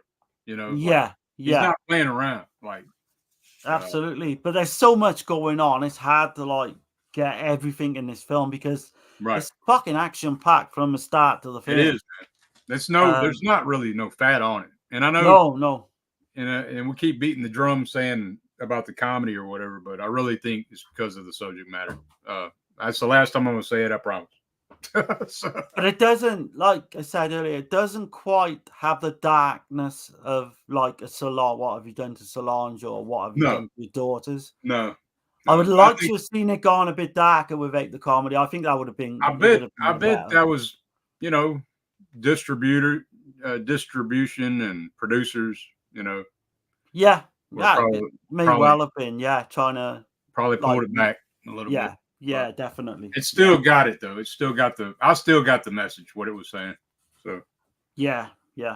But now we get to go on to this gem of a movie. Oh fuck. I think that's the best way to describe it, really. Fuck. Yeah, man. Yeah. Hey, killer cover art. It's got the best in that cover, right? So I'll put it up there. Yeah, it's got the best cover art. That's fucking pinched from Haze by the Cemetery. Right. So, but that's not the first fucking thing that's pinched from Haze by a Fulci film in this. No. Which we'll come on to, Here, I'll put it up here, right? That's the cover art. It's killer. It's great, yeah. I'd love to have like that. House by the Cemetery, It's exactly like the same picture, I think. The top part of the picture is the same. Yeah. But and this is the one I got. And this is a man. Oh, you upgraded the blue, do you? You got the blue. This one is holy shit. It's a full moon release, believe it or not, and it sucks. Oh right, the DVD is exactly the same. This scan has to have been pulled from the DVD. Yeah, and they put it on. I think everything is. I think because on that, did you get like deleted scenes as well? No. It's bare bones. It's got a trailer. God. It's got a trailer. Oh man, this is the better release then, because this has got. I think it's like 20 minutes of deleted scenes. Yeah, it's on the TV version. None of that on here, man. And yeah. This would be a fun one. This is a piece of shit. This is a piece of shit. Yeah. And this is a piece of shit movie. Well, yeah. Not the whole thing though. The whole thing. No. But this would be a fun one, I think, to talk about. I mean, it's funny, but then like the first what were we talking about? Like the first hour is pretty entertaining. I think the lead actress, Elvira Audrey, Yeah, she's awful. playing Joan Bernard. She is a horrible actress. She's fucking one of the worst. I mean, she's beautiful, but that's Yeah, all she's got going for her. That's it. she's literally one of the worst actresses I've ever seen in a fucking Giallo film. Yeah, and that's playing it fucking down. and this as ain't well. really a Giallo if you think about it. Not really. It I don't know. I think it kind of got. Well, it certainly got elements. It's got supernatural shit going too, you know. But just to set the film up, man. You've got this is written by fucking Ernesto Gastaldi and Gaetano Sacchetti. Yeah, but And that's the thing. There was 2 scripts. That's what I was reading about. There's 2 different scripts, right? And this was supposed to be like an 8-part miniseries for TV. Yeah, and you can definitely tell, like it's. So one of them obviously did the TV, then, do you think, and the other one did the film part, or they mixed them up. Maybe the right executive producers took bits and pieces from both scripts. I don't know. There's 4 people credited for writing this. There's right. Mara Morel and Jackie Leonard. So I'm realizing too, like, so I'm watching this and I'm like, damn, this looks awful, man. Like the scan. Yeah. It looks really bad. It looks like a VHS. It looks worse than a VHS. It does, yeah. So what they did was it was shot in 16 millimeter, and they blew it up to 35 millimeter. Right. So that's probably why. I'm guessing. I'm not. I mean, Gizmo would know better than I would, so I don't. Well, Sergio was saying most of the elements for the TV version had just gone like had damage to it, so it was they basically couldn't get any of it. There is some deleted scenes. I haven't seen them. I don't know what the quality of them like, but I would imagine it's the same as a film. But look at the whole thing, like. So you've got music by Fabio Frizzi, right? It's the same. That's the fucking tip straight away. But it's the same music from City of the Living Dead. Yeah, and there's another film. Same. Did you music? Do you know with the theme? Right. I got when I was listening to the theme of this, the only thing I could think about in my head that comes straight in my head is the fucking Beyond as well. If you think about the actual theme, it's almost like the Beyond. If you go back and I have to check that out because I'm not sure. I was listening to the main theme, not because City of Living Dead is just unmistakably that. Yeah, you can tell that's City of Living Dead all the way. Like it's like they recorded or they just took it from City of Living Dead and threw it in the movie. I said to you makes complete sense because it's the same, Fabio Frizzi. Yeah. But this is produced by Luciano Martino. Yeah. It's got a killer fucking cast. Yeah, you got Paolo Malco. Yeah. From House by the Cemetery. Right. And New York Ripper. Claudio Castanelli. He's playing another character named Paolo. So, you got Marilu Tolo, Countess Maria Valomna. And I couldn't picture what she was. I've seen her in something. The Countess woman. Right, yeah. Her face, it's recognizable, and you got John Saxon in this damn thing. I know, it's crazy when you think about the cast. You got Franco Garofalo, the bug-eyed guy. I think he was in Sex of the Witch. He's in Hell of the Living Dead as well. Right, yeah. With that, he dresses up in that fucking tutu. Right. But man, where'd you start with this fucking one, man? Because I had loads of fun with the first half hour of this. Yeah, because then it just takes a complete fucking nosedive. Okay. So Arthur, this guy Arthur, right? He's an American archaeologist studying the ancient Etruscan and studying the ancient Etruscan. And then he's very interested in this dig of a very specific tomb, and of an ancient tomb. And his wife Joan she has a vision. Now, does that sound? What does that sound like? That sounds like the fucking Psychic or City of the Living Dead. any fucking Fulci movie. Yeah. But yeah, It could go be- on. I'll let you carry on. But there's even But it's more. I would say probably more City of the Living Dead because there's a fucking seance, right? Yeah. They're all holding hands. I mean, it's just like City of the Living Dead. So It's exactly. But they do the maggot scene as well. in the maggots, there's Like 2 or 3 times in this. It's like a very bad, like poorly done Fulci. You know, you can definitely very fucking poorly done. Like a low budget. Yeah. It's like Martino had to have been shaking his head. So because he regrets doing the film. I mean, he straight up said it. So it took him 4 months as well to do this. I would imagine that he didn't want a part of this. That he really, well, not this vision of it. Like, you know what I mean? Yeah.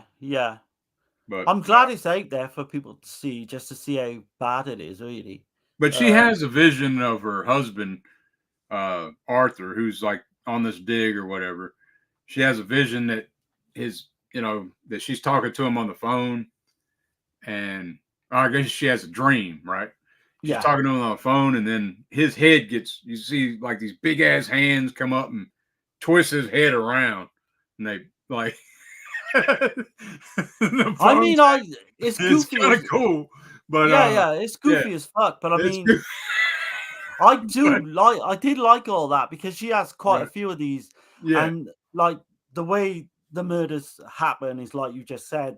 Basically, they get their head twisted, right? And kind of breaks their necks or whatever. Yeah, the people are getting killed by getting their head spun around 180 degrees, you know. And right? They look like the backwards man, you know. So you've got that snake charmer guy as well at the start, right? It's just he's playing his little Fabio Frizzi flute. Yeah. And there's a snake. It's crazy, man. And like I don't know, man. It's fun. Like the first, like you said, 30, 45 minutes is pretty good. I feel like pretty decent anyway.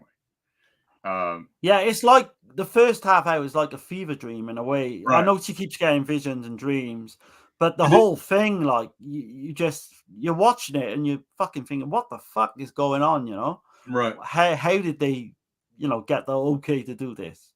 Right.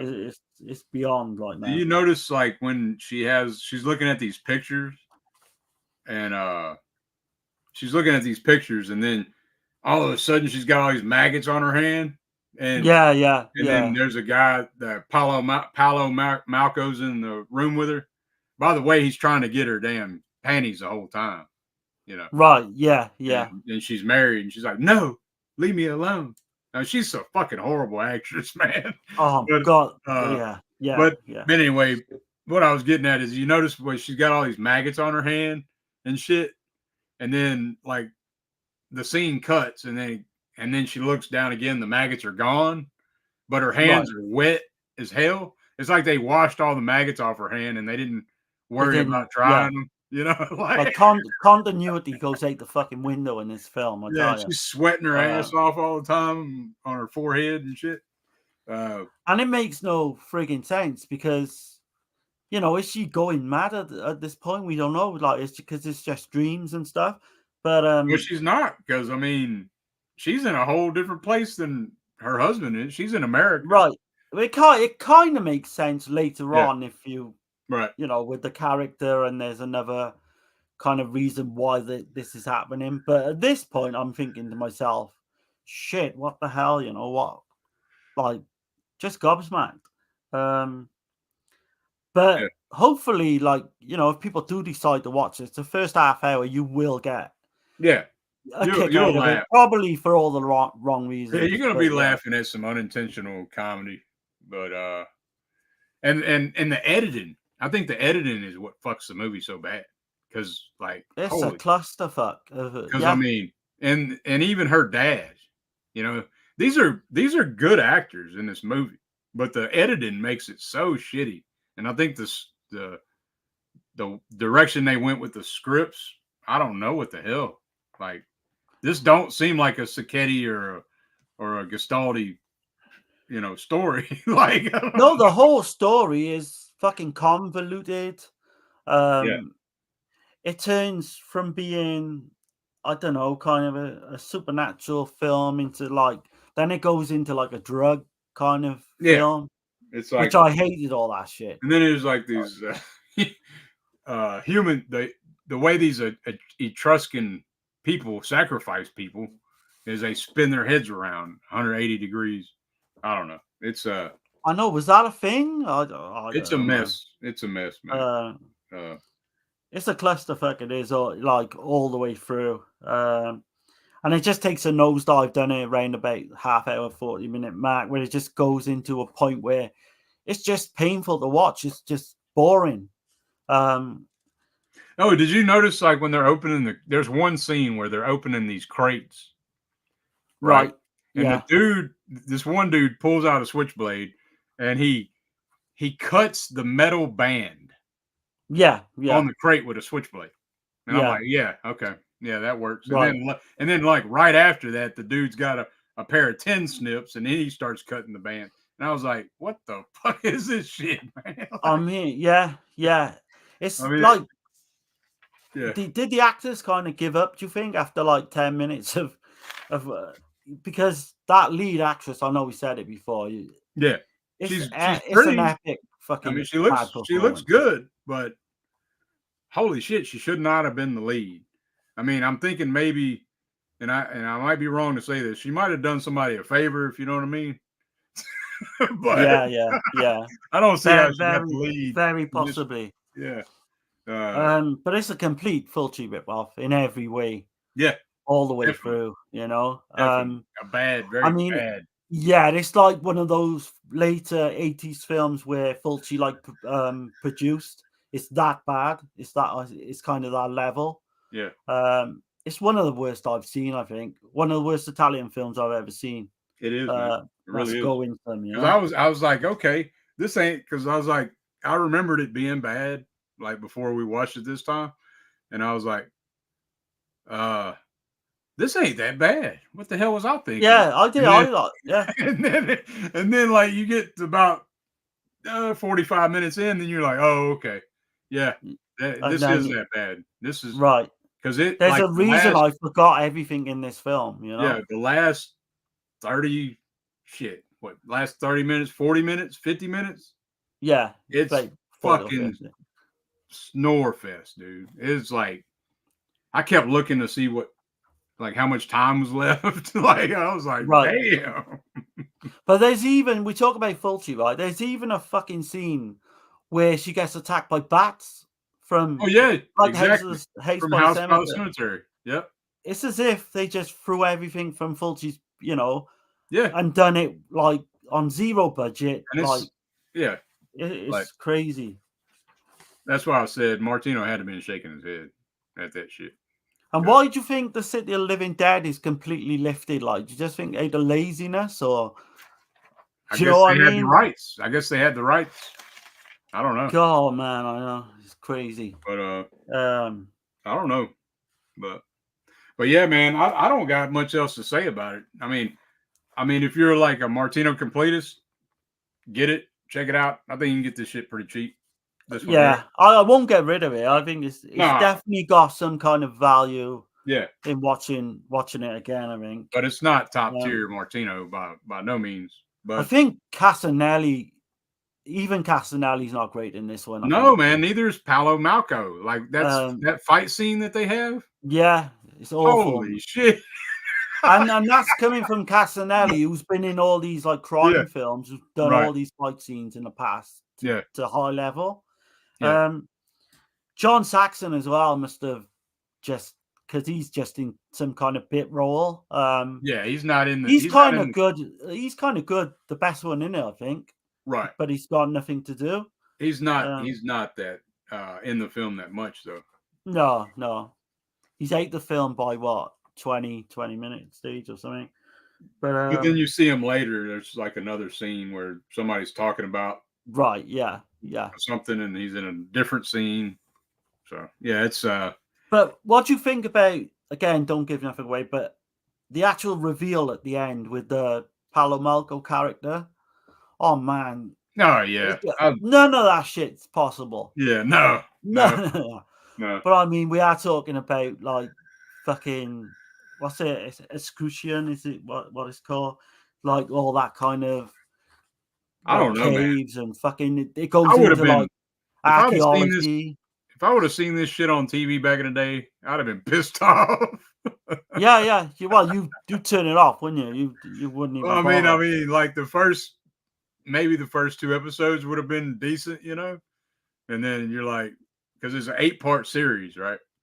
Yeah. So I don't know, man. But the whole thing with the crystals and the balls at the end and all that shit, man, it's like I was amazed to see who wrote this because it's like it's put together on the same day they were filming. Like, there's no thought behind any of the.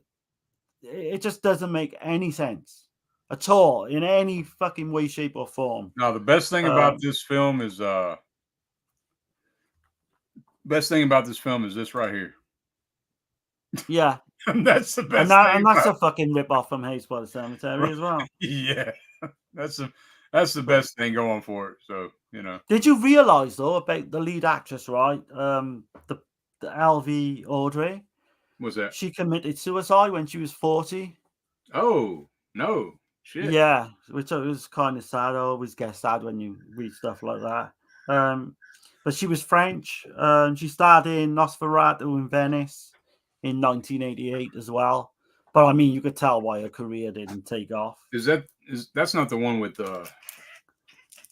I don't think that's the one with Klaus Kinski, is it? Yeah, it may be. It may be. I'm not sure what year. I think that was earlier. I'm not sure. Yeah. Maybe somebody in the chat knows. But yeah, I don't know. Like you say, just got a little bit of background on that. You got Ginger Ninja back in here, man. Hey, man. What's going on? Made it. Ha ha ha. Hell yeah, man. Nice. We're just talking about this piece of shit. Yeah, I don't even know whether to fucking say any of the.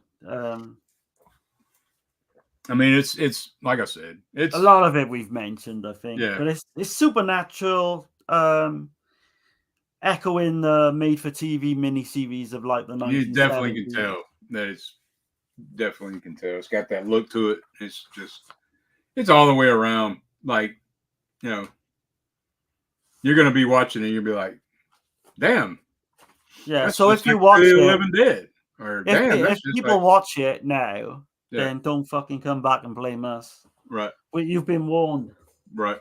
You get some enjoyment out of it. You can laugh at. It's I was laughing. You I was laughing at some of that shit. But then it gets to a certain point where it's not funny anymore, and it's boring as shit. I would love to see a riff tracks to that film. Yeah. That would be amazing. That would be good to watch it that way. Yeah. Yeah. It's one I would just say, if you do watch it, just get a bunch of mates around and just fucking have a bit of fun with it. Or get stupid drunk and watch it. I mean, that might work. I don't know. High or drunk would work. Yeah. But yeah, man. Yeah. Oh yeah, what did you give it? 8 out of 10? I gotta give it a 3. Right. Just because of like the first 30-40 minutes is actually pretty decent. So I give it a 3 originally, but it did go up a point to 4. Basically for like you said, the first half hour or so. Yeah. And I think it'd be one you could go back to and just fucking rip it apart and just Yeah, but I mean, do a watch along or something. It really makes me want to break out the Fulci Gates of Hell trilogy. You know? Yeah. Absolutely. Just to get that taste out of my mouth. I'm like, holy shit. But it's funny enough, I've never seen a Martino interview about that film anywhere. Yeah. I'd love to know his real proper, an in-depth like interview with him about that. Yeah. But it's even got like a cheap Blu-ray, like you say, that Blu-ray's. Yeah, this is Full Moon. And Full Moon don't give a shit. This is a bad scan of this film, but again, a good scan is never going to fucking save it anyway. It probably won't, because it was shot 16 mil, blown up 35 mil. So that's probably the best it's going to get. Yeah. But, Be warned. Yeah. but now, so that was the shit. This one was, well, Yeah. So this is an interesting one, I think. yeah, man. So this one's There you this go, is the cover. I don't think it's going to come up too well. right. But This is a bootleg mine. I haven't got the original okay. copy. And I couldn't find this. This was tough, man, to find. This one's hard to find. Just letting everybody know.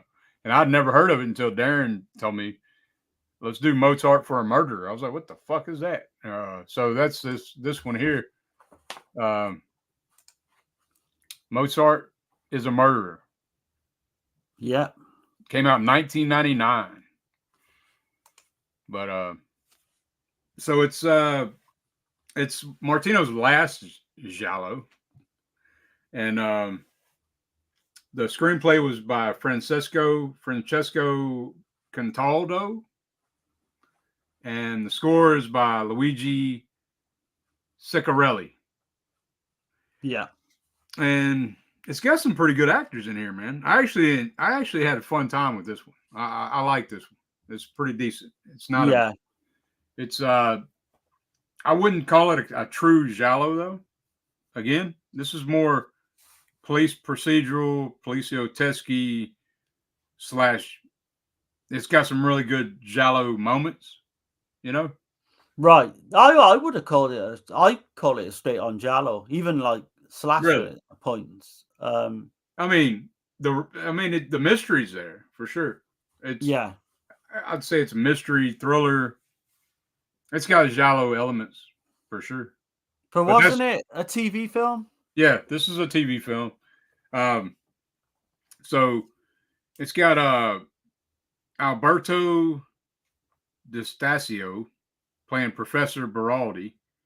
You got Enzo De Caro playing Commissioner Antonio Macari. And he is fantastic, I thought.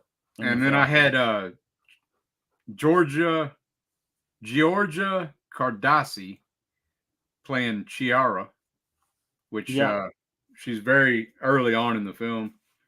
Let's see. And then you got Daniela Scarlatti playing Daniela Onelli. I think Daniela Scarlatti and Enzo De Caro are like the standouts in the film for sure.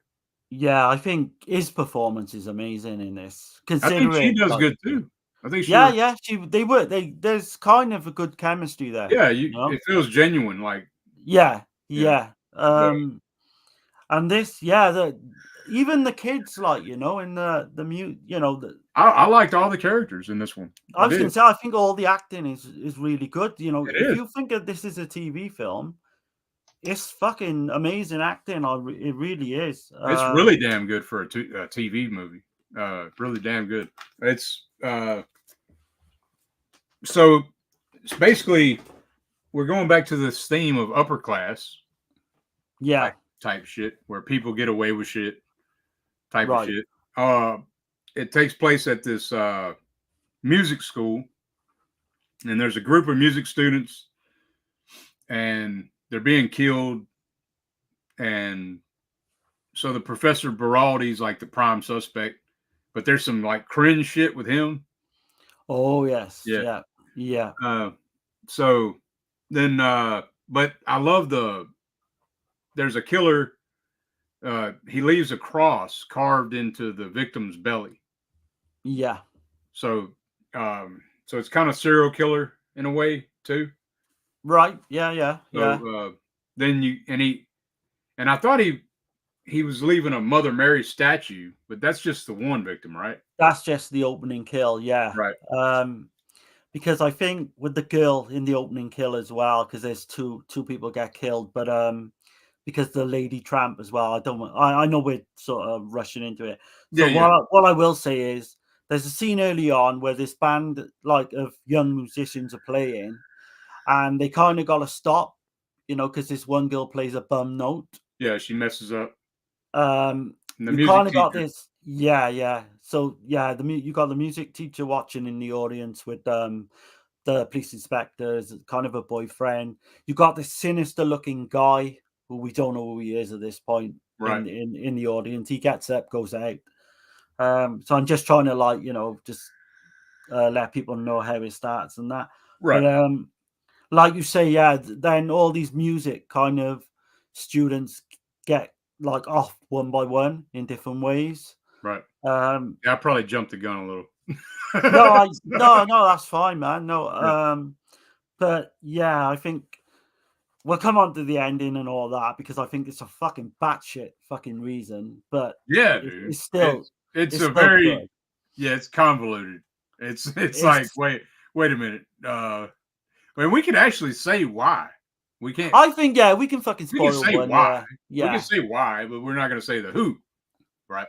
yeah. We can So, spoil this one a bit. yeah. But yeah, so you've got the first girl who gets killed. Right. So she's basically being watched. She gets stabbed to death by the killer.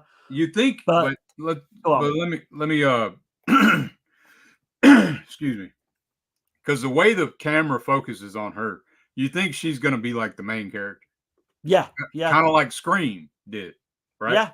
Yeah. And this is 99. This is 99, so this is 3 years after Scream. Like, you know what I mean? But it's kind of got that feel about it, I think. Yeah. You in a could way. say like a Scream kind of late 90s slasher feel to it. Yeah. Right. But what's so good about that first kill as well is because it's not over with the one girl. This like woman tramp, I think she is in it. She kind of sees. Are you talking about the homeless woman? Yeah. That's what we Okay. call them in the UK, tramps. We call them. Okay. Well, I think of a tramp. I think of like a whore, like a prostitute. Oh right, no. Oh gosh, shit. That's fucking don't like a tramp, like yeah. Tramp in the UK is a homeless person. It's right. crazy. So, I imagine she done that a time or two too, though, right? Yeah. But what's so good about it is this young girl's like purse or whatever gets like thrown over the as she's being killed, and this woman tramp sees homeless person sees the money come out of the purse. Right. And she goes to get it, but then the killer fucking offs her as well, which is great. Yeah. And I mean, considering he had no budget, made for TV. There's another scene as well, I will say, with the bath a bit later on. He does fucking great for what he. The jacuzzi kill is the kill. It's the kill of the film. It's fantastic. Yeah. The way it's shot. Really is. The way it's shot is like. So I'm not going to say who gets killed, but the jacuzzi kill in the water, like you see the killer stabbing down at the water, and then you see the point of view of the killer, and then you see the point of view of the victim, and it kind of it goes back and forth in that scene. Yeah. And the way it's shot with the water under the water turns fucking blood red. Yeah, the water turns. It's an amazing for that for this type of film. Yeah, it really is. It's really damn good, like really well done kill.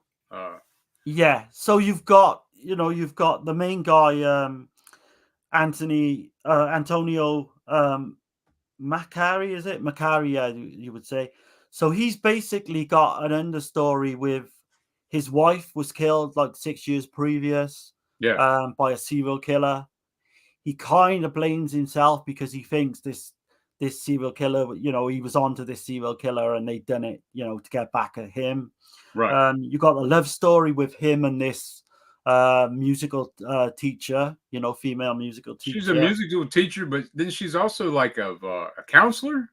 Yeah, I think as if she maybe she's a music teacher part-time, but she's kind of like a counselor. With disturbed kids. Yeah. And then she even sort of a doctor part where we find out why all this is happening, and she's in a hospital, which I guess is to do with her psychiatric job. And the way that we'll come on to that when it is like. But just to set it up, you've got this girl who's killed. Her ex-boyfriend is kind of a drug dealer, and he comes on the scene. But there's so many red herrings in this as well. Yeah, that's what I'm saying. Like you don't know. Like you even like at one point of the film, I even was kind of suspecting the commissioner because Right. Yeah. because of the whole angle with his wife being murdered. You know? Oh shit! I didn't even see that. I didn't even view that as an option. But I mean, it didn't last very long, but right. it did Yeah. at the beginning of the film. I was like, because I kept seeing these like weird flashbacks that he was having and shit like that. So Yeah. So you've got Beraldi plays this fucking really. He's like, what would you call him? Really unlikable music professor. yeah, and he's a very nasty individual. Like, Well, we can say like basically yeah, he's into underage boys would be the right, best way to put it. very underage. Yeah, Yeah. So he gets this 14-year-old boy who's like a music prodigy. And then he has to leave and everything because of something's happened between the two. I don't want to get too much into it then because I might give too much away. But right, let's just say he's a pedophile. right. And I like that about Martino. Like this was in a fucking TV film, man, and he put Yeah, all that shit in it. You yeah, know. right. And So he, kudos for that. yeah, and so like the higher up above the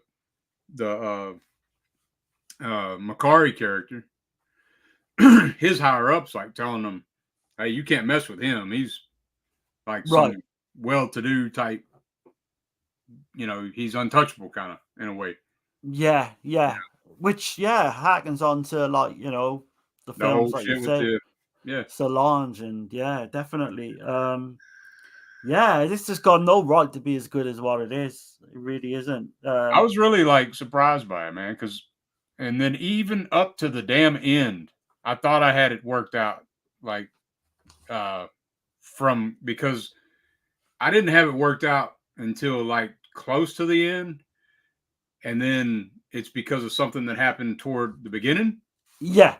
with so I'm not gonna say, No, but yeah, then I know what you mean. it twisted on my ass. I was like, holy shit. Yeah. And then it twisted again. You know what I mean? I was like, holy damn. There's a few. Because it's not that Baraldi character because it's too Yeah. fucking obvious. Yeah. But yeah, if you actually go, like hindsight is 2020, but I mean, you can figure it out, from pretty early on. Like you should be able to Once argue. you watch it once you see it on the second time, you're Yeah, like, it's okay, kind of obvious the second yeah, time, but you don't. you should have seen this and you should have seen that, but you don't really see it on the first view. I don't Right, think. yeah, no, you don't Because know. there's just so many damn red herring. But So I many mean, red yeah, herring. that's the sign of a good film. That because Right. he does keep you on your toes throughout, Right. on who the killer is. And like the killer calls too. He calls. So this is like Scream 2, right? Yeah. When the killer calls, he's using a distorted voice on the phone. Right. Yeah. And he tells the commissioner character Makari, he tells him hunting season has started. I was like, Yeah. damn, Yeah. okay. That's pretty damn good. I mean, all that stuff is great with the phone. Yeah.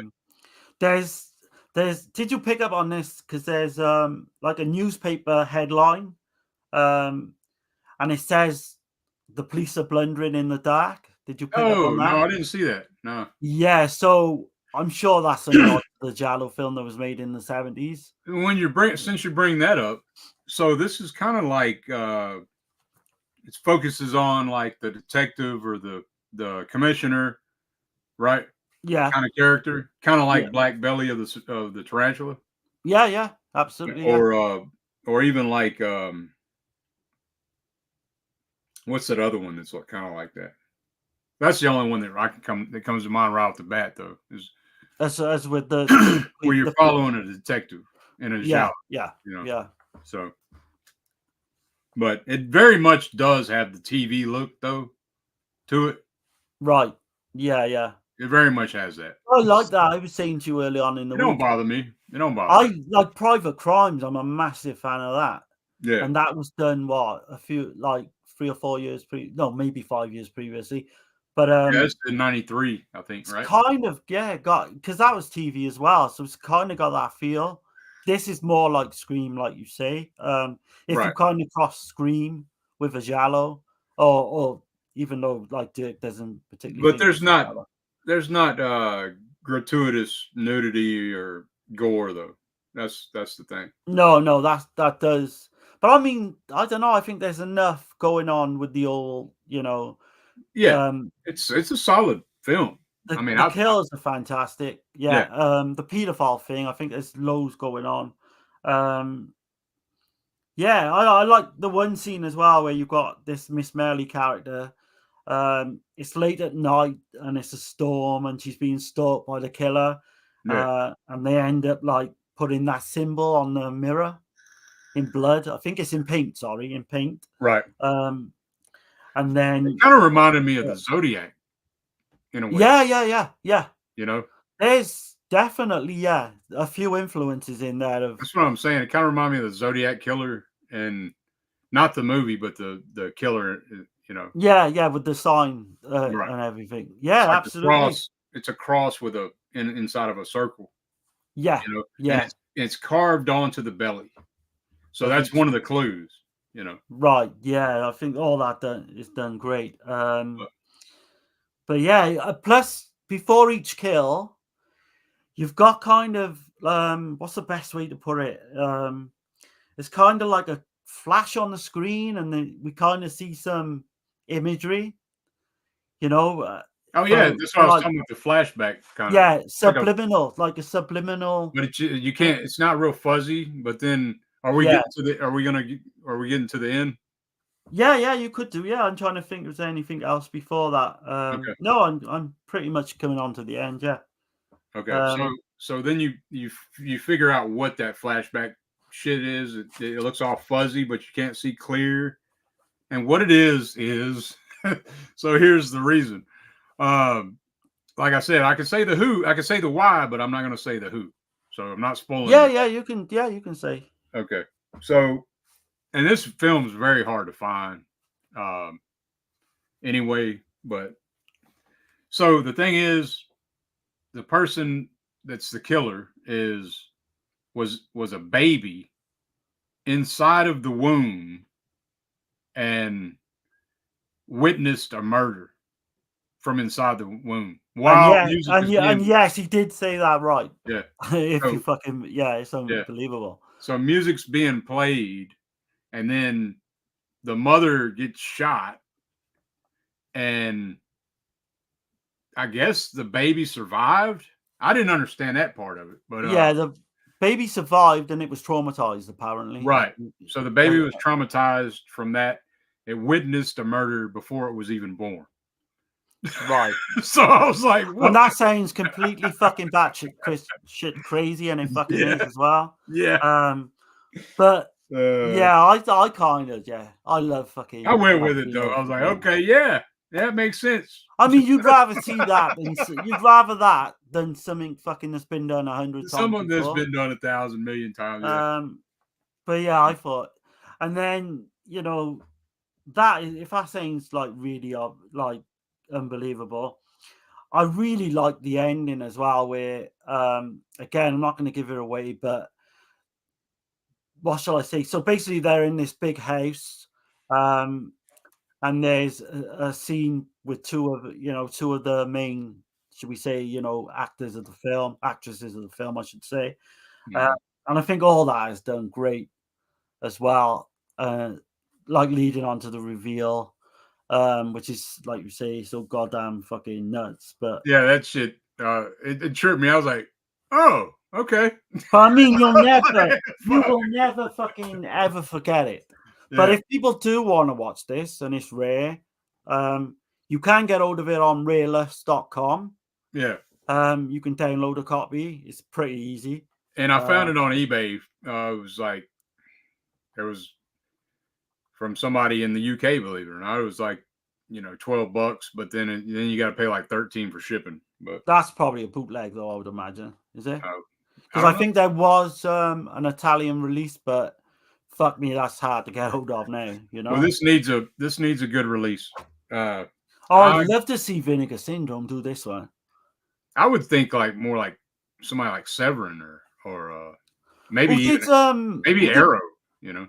Oh God, I don't think Arrow would do it. But who Really? did Private Crimes? That was Severance. that was Severance. So Yeah. they would be Oh, perfect then. Yeah, right. I was thinking Vinegar Syndrome, but you're right. Yeah, Severance. Yeah. So I would I would. love to see a special So edition. what do you rate this one? So I give this a very strong 6, bordering on a 7. But now we've actually gone back over it and talked about it again. I would definitely give it a 7 if I'm honest. Okay. I'm at a 6, man. I'm at a 6 because I was at a 5. I was like at a 5.5, I think. Okay. But I I was gotta, definitely a 6.5, but possibly a 7. So okay. if you give it a 6, that's I'll give it a 6. good It's recommendation. Right? especially for a 90s, late 90s. This is 99. This is before, and like there was some reshoots. So you'll see on a tombstone the year 2001. Right, yeah. I understand that there was some reshoots or whatever, but it came out in 99. Yeah, it's for a 99 Giallo, it probably is the best one. That I can't think of any others, so I don't know. I could mean, be this wrong is on it. like the thing I can kind of put into context with this would be something like it's not the same film at all, but in terms of quality, it's maybe a little bit worse than Sleepless, something like Argento. It's like you would you put it above The Card Player? Oh yeah. Yeah. Oh hell yeah. Shit. I would say I don't it's like the going- card player though. right, but Card Player's kind of got a similar fucking ending without giving too much away. Okay. With the one character, with you Yeah. know what I mean. But I would say it's kind of the quality of. I think I like the characters better in this for sure. Yeah, I think the Macari guy is an amazing actor. But so He yeah, kinda go in reminds with me of- low, go go ahead. in low expectations. Sorry, Dirk. No, you good. I was gonna say go in low expectations. I did read a lot of reviews like slagging the fuck out of this film off. So I kind of just went in there with low, and Really? it worked. Yeah. Damn. And it worked out. I think there is one good review on Hysteria Lives, the website. I know Yeah. Justin who writes for that, Right. and he gave it a positive review. So I was like, shit, as long as because I wasn't sure what Dirk was gonna say. Yeah. But yeah, sorry, go on. I'm sorry if I. No, you're good, man. I was just gonna say like that. It surprised me. I wasn't expecting too much from it, which that's probably a good thing. Yeah, that's what worked out. I think for both of us. Yeah. But yeah, man, that's so we're gonna continue to go through Martino's films, and we didn't want to do all the the bangers right out the gate. So Yeah, because we originally we're not gonna do all his films. We're gonna do all his horror and all his giallo. So definitely 3 out of 4 ain't bad though. So yeah. I'd say. I mean, you could watch all of these, I suppose, but I just wouldn't recommend doing it in the space of a couple of days like we did. But yeah, I did find this that I forgot I even had, and it's a book on Sergio Martino. Okay. Arrow was selling these at the time. I got it for like £5. Let me see. It's not. It's only small. It's not big. Yeah. Okay. Let me flick through the pages a minute if you can see. It's pretty substantial, the writing. It's by Kat Ellinger. Okay. Cool. But what I'm going to do is try and read it in time for the next stream. Right. Okay. But yeah, like I say, Martino's just got to be one of my favorites. Oh yeah, for sure, man. No doubt about it. Ginger Ninja says, I'm not seeing a lot of Sergio Martino. Torso is the most recent one I've seen. Slave of the Cannibal God was probably the first one I saw. I've not seen that. I haven't seen that one either. So yeah. Torso. Yeah, Torso is just amazing. The first one I saw was your Vice. That's the first Martino I saw was Your Vice. It's the first Giallo that I saw. So that's a high fucking benchmark as well to have that as your first. Yeah. Your Vice is a lot of room. Yeah. But what we'll do, I guess, is when we do cover all the ones we cover, is we could do like a quick ranking at the end of that video as well. Yeah. Just, so say we pick, I don't know if it's 10, 12 or whatever. We'll go through it and we'll give a quick ranking on all of them. Right. Let's see. Let's see. Gorephobe says. Yeah, Keith's right. Yeah. That's the one with Ursula in it, right? Yeah, it's Landress. Yeah. But what was the ones you said? It was Island of the Fishmen, which is Screamers. You got another one called The Great Alligator. Yeah, that's got Sylvia Colatina in it. The Dead Pit interview last night. Yeah. Yeah, it was a great interview, by the way. Y'all check that out. I love that, man. And she's so fluent as well. In I was surprised. Right. Very knowledgeable. There's Violent Professionals, which I've got, which I can't wait to see. So we're doing we're not just going to do the horror and the giallo. We're going to do the Poliziotteschi too. Well, we've both got that one. You've seen that one, no? I'm new. I take it. Violent Professionals is amazing. Would you be okay to do that again, or? Oh yeah. Oh hell yeah. And we're doing Martino. Let's go ahead and do it. Yeah. So what we'll do is we'll try and do every single horror, all the ones we can get available. Right. Which due to a few websites, we might be able to get most of them. I think it'll be fun. What we do next week though, I don't know. I think maybe we'll figure it out. And then I'll maybe I'll leave a clue in the thumbnail. There'll be a heavy hitter in there somewhere next week, I would imagine. So yeah.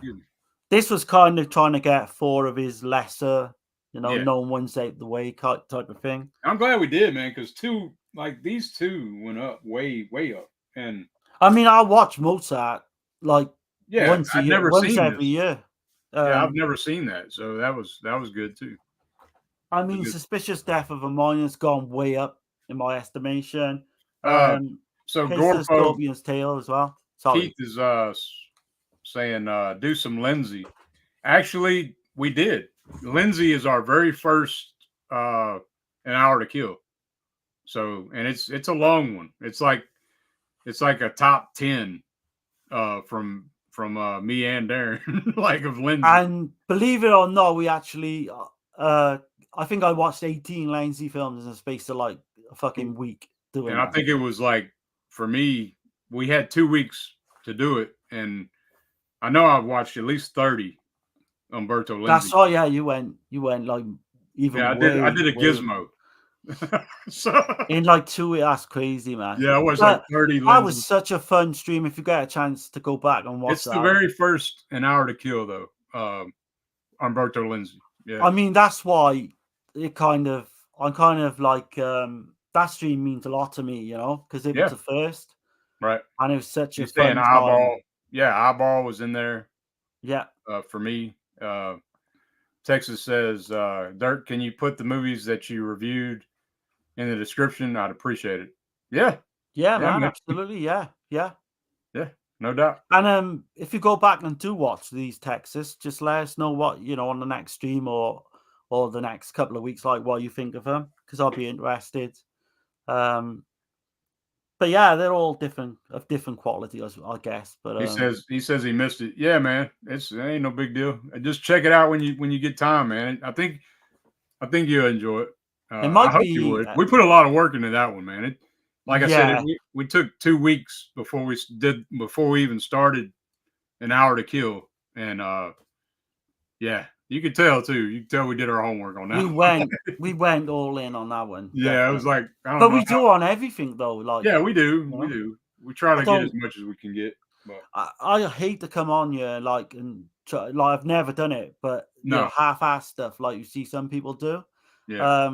Nah, it's not for me, man. I've got to be all in or nothing. Right. And I've got to have notes, otherwise I'm Yeah. But well, man, I guess we can hang out for a minute, man. Anybody got any questions or? I've got a couple of things to show if you want. I need to drop this in the comments, so I'll drop it now. Let's see. I don't know if that link will work or not in the comments. Hopefully it does. But y'all let me know if that link works or not. That's to vote for horror YouTuber of the month. Okay, yeah. So anybody, like, obviously, like we said before, even if you don't vote for us, like, just support No, it. And I'm vote not for telling you someone. to vote for me. I'm just telling you to vote. So, Yeah, like, yeah. you know, So have you had your thing in for this? Yeah, because I got this in yesterday. I haven't got my shit yet, man. That pisses me off. And you had the. So it's not even been sent then. Hell no. Like, I think it's shipped, but I haven't Oh got it. shit! Well, there you go. You'll get it within what, a week or two. Okay. I Okay. did get this as well, which I fucking love. This Okay. film. So they're saying the link worked. Oh right, yeah. Have you seen Funeral Home? No. And I actually did a trade with CK. I bought that for him, and we did a trade. I mean, yeah, but I'll show it again. This is really slow moving slasher, but I mean, I love it. Yeah. I think it's one of Dana's favorites. But yeah, I can't wait to do that. And we'll do the Forgotten Gialli when Dirk Guess is in. Me, Gizmo, and Oh Dirk yeah, do it. we definitely got to get on that. We did the other 5. So. Yeah, those were good streams as well. I love them. But yeah, I've only got them too. Okay. But yeah, man. And we did a recent. I mean, I'll show it. I'm really ready to crack into this sucker right here. If y'all didn't see my video on but Inside the Mind, Coffin Joe. Yeah, man, that's call gonna him take you a month to get through, I think. They call him the Brazilian Argento, but 11 films, and yeah, ready to get into that. But that's like the biggest thing that I got recently. Let's see. Gorofo says, "Good luck, brother. I'm rooting for you and Chris." See, yeah, man. Oh, cheers, Keith. Yeah, cheers, man. Hell yeah, yeah. And it don't matter if we win, man. It really don't. I'm just trying to get people to vote and just to bring recognition to the channels. That's the main thing. Like, the main thing is for people to try and get subs as well. Hopefully, like, we can up a few subs, like, on all 4 channels. Yeah.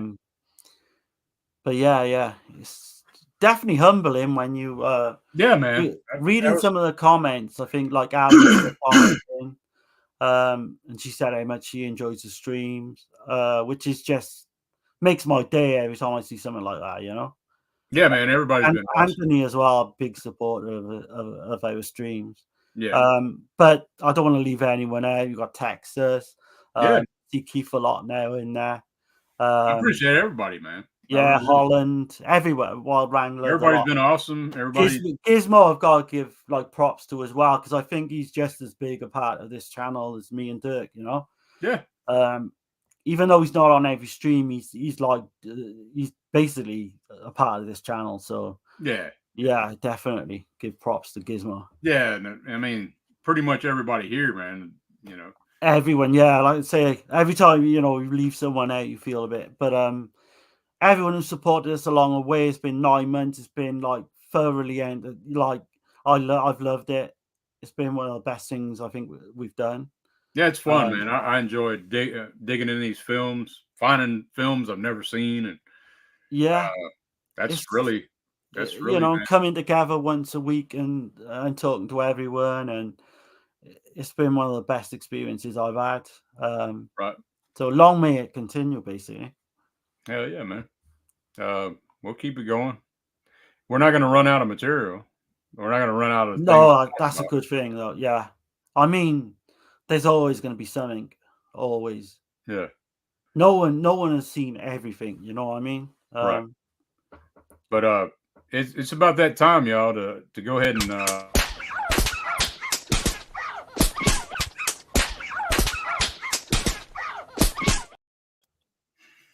And there's because I got the comments up now, like text there from day one, and I totally appreciate that. And we got to get Texas on soon. Yeah, we're going to, man. We'll get through these Martinos, and I know we got to do we're planning the versus stream Yeah. Yeah, definitely got to get you on though, man. And the next versus stream is going to be Dawn of the Dead versus Zombie. So I mean, that's to me, that's a no contest. But right, I mean, other people will see it yeah, differently. we're in the minority though. So yeah, So anyone interested for for coming on for Dawn of the Dead, then just drop Dirk, a message or something. Because I don't right. think we've got everyone for that yet, have we? No, we haven't. I But don't know how Gizmo would go with that. Would he go zombie, do you think? I'm not. I think he's a Dawn. I think he's Dawn. So we Oh, do got okay. Yeah. Gizmo and Tex, Right. and Yeah. we need one more. We need one more for Dawn, and we need one more for Zombie. So Right. Yeah. So But, anyone interested, just drop us the line and right. we'll get that sorted. But I guess we're gonna get out of here, man. Is there anything else you want to mention, or anything anybody wants to bring up? Anyone got any quick questions? Yeah, just post them in quickly and we'll get to them. Not really, man. I just like I say, I love doing this. Martino's fucking great. One of my favorite. Yeah, y'all check out. I know Gore's gonna be on. I don't know if he wants to drop the link in the chat or whatever. He's gonna be on. Hey Internet, it's Eric. I think that's the channel name. Yeah, that guy was like, I seen a bit like most of your stream last week. That guy is really cool, man. Well, both of them, because Ginger too. He was the Australian guy as well. Right. Yeah. He's saying now. He says, "See y'all. Got to take off. Have a great one." Yeah, man. Appreciate you stopping by, man. Yeah, we got 15 people in here, man. That's awesome. So nice. Yeah. But we are doing something tomorrow, aren't we? With on Dead Pit's channel. So yeah, we'll be on Dead Pit in the morning doing Eurocult, and we're going to be covering Lucio Fulci's The Four of the Apocalypse. Which is going to be a first time watch. First time watch for me too, man. I've never seen it, but I'm really hyped. I'm really hyped to see it for sure. Yeah, I'm really hyped to dig deep and find what I can uncover. So, you've actually got a box set, haven't you? So yeah, I guess if you got time, you're gonna watch the extras and So it's in this box set here. Oh, I'm kicking myself. I haven't Savage got that. Guns. Yeah. And this is what it looks like if you want to see. I mean, if I love that film tonight when I watch it, I'm definitely gonna get that. So you get 4 films and a book. I haven't. The only thing that puts me off a little bit is I'm not a massive Western guy. That's cool though. I gotta admit. Yeah. That looks cool as hell. What's the other titles quickly, Dirk, in it as well as? That's what I was gonna show. So the Four of the Apocalypse. That's the Fulci one. Yeah, like the artwork on that. This is Wrath of the Wind. Okay, yeah. Is that an Edwidge? I don't know. No. You don't think? Don't think so. It might be. I thought she was in some westerns. El Puro. See, you got me interested in this now because those covers look fucking very Giallo-like. Yeah, man. That's Italian, man. I love all that shit, man. I Want Him Dead is the last one. So, yeah, man. Yeah, I'm going to probably end up ordering this over the weekend. Probably cost me some money, but yeah. But it's, I got it on a sale. I think it was like 50. It was $50 when I got it. And I think from Arrow it was 100. But I don't know. I don't know what they're charging now. You might be able to get it cheaper.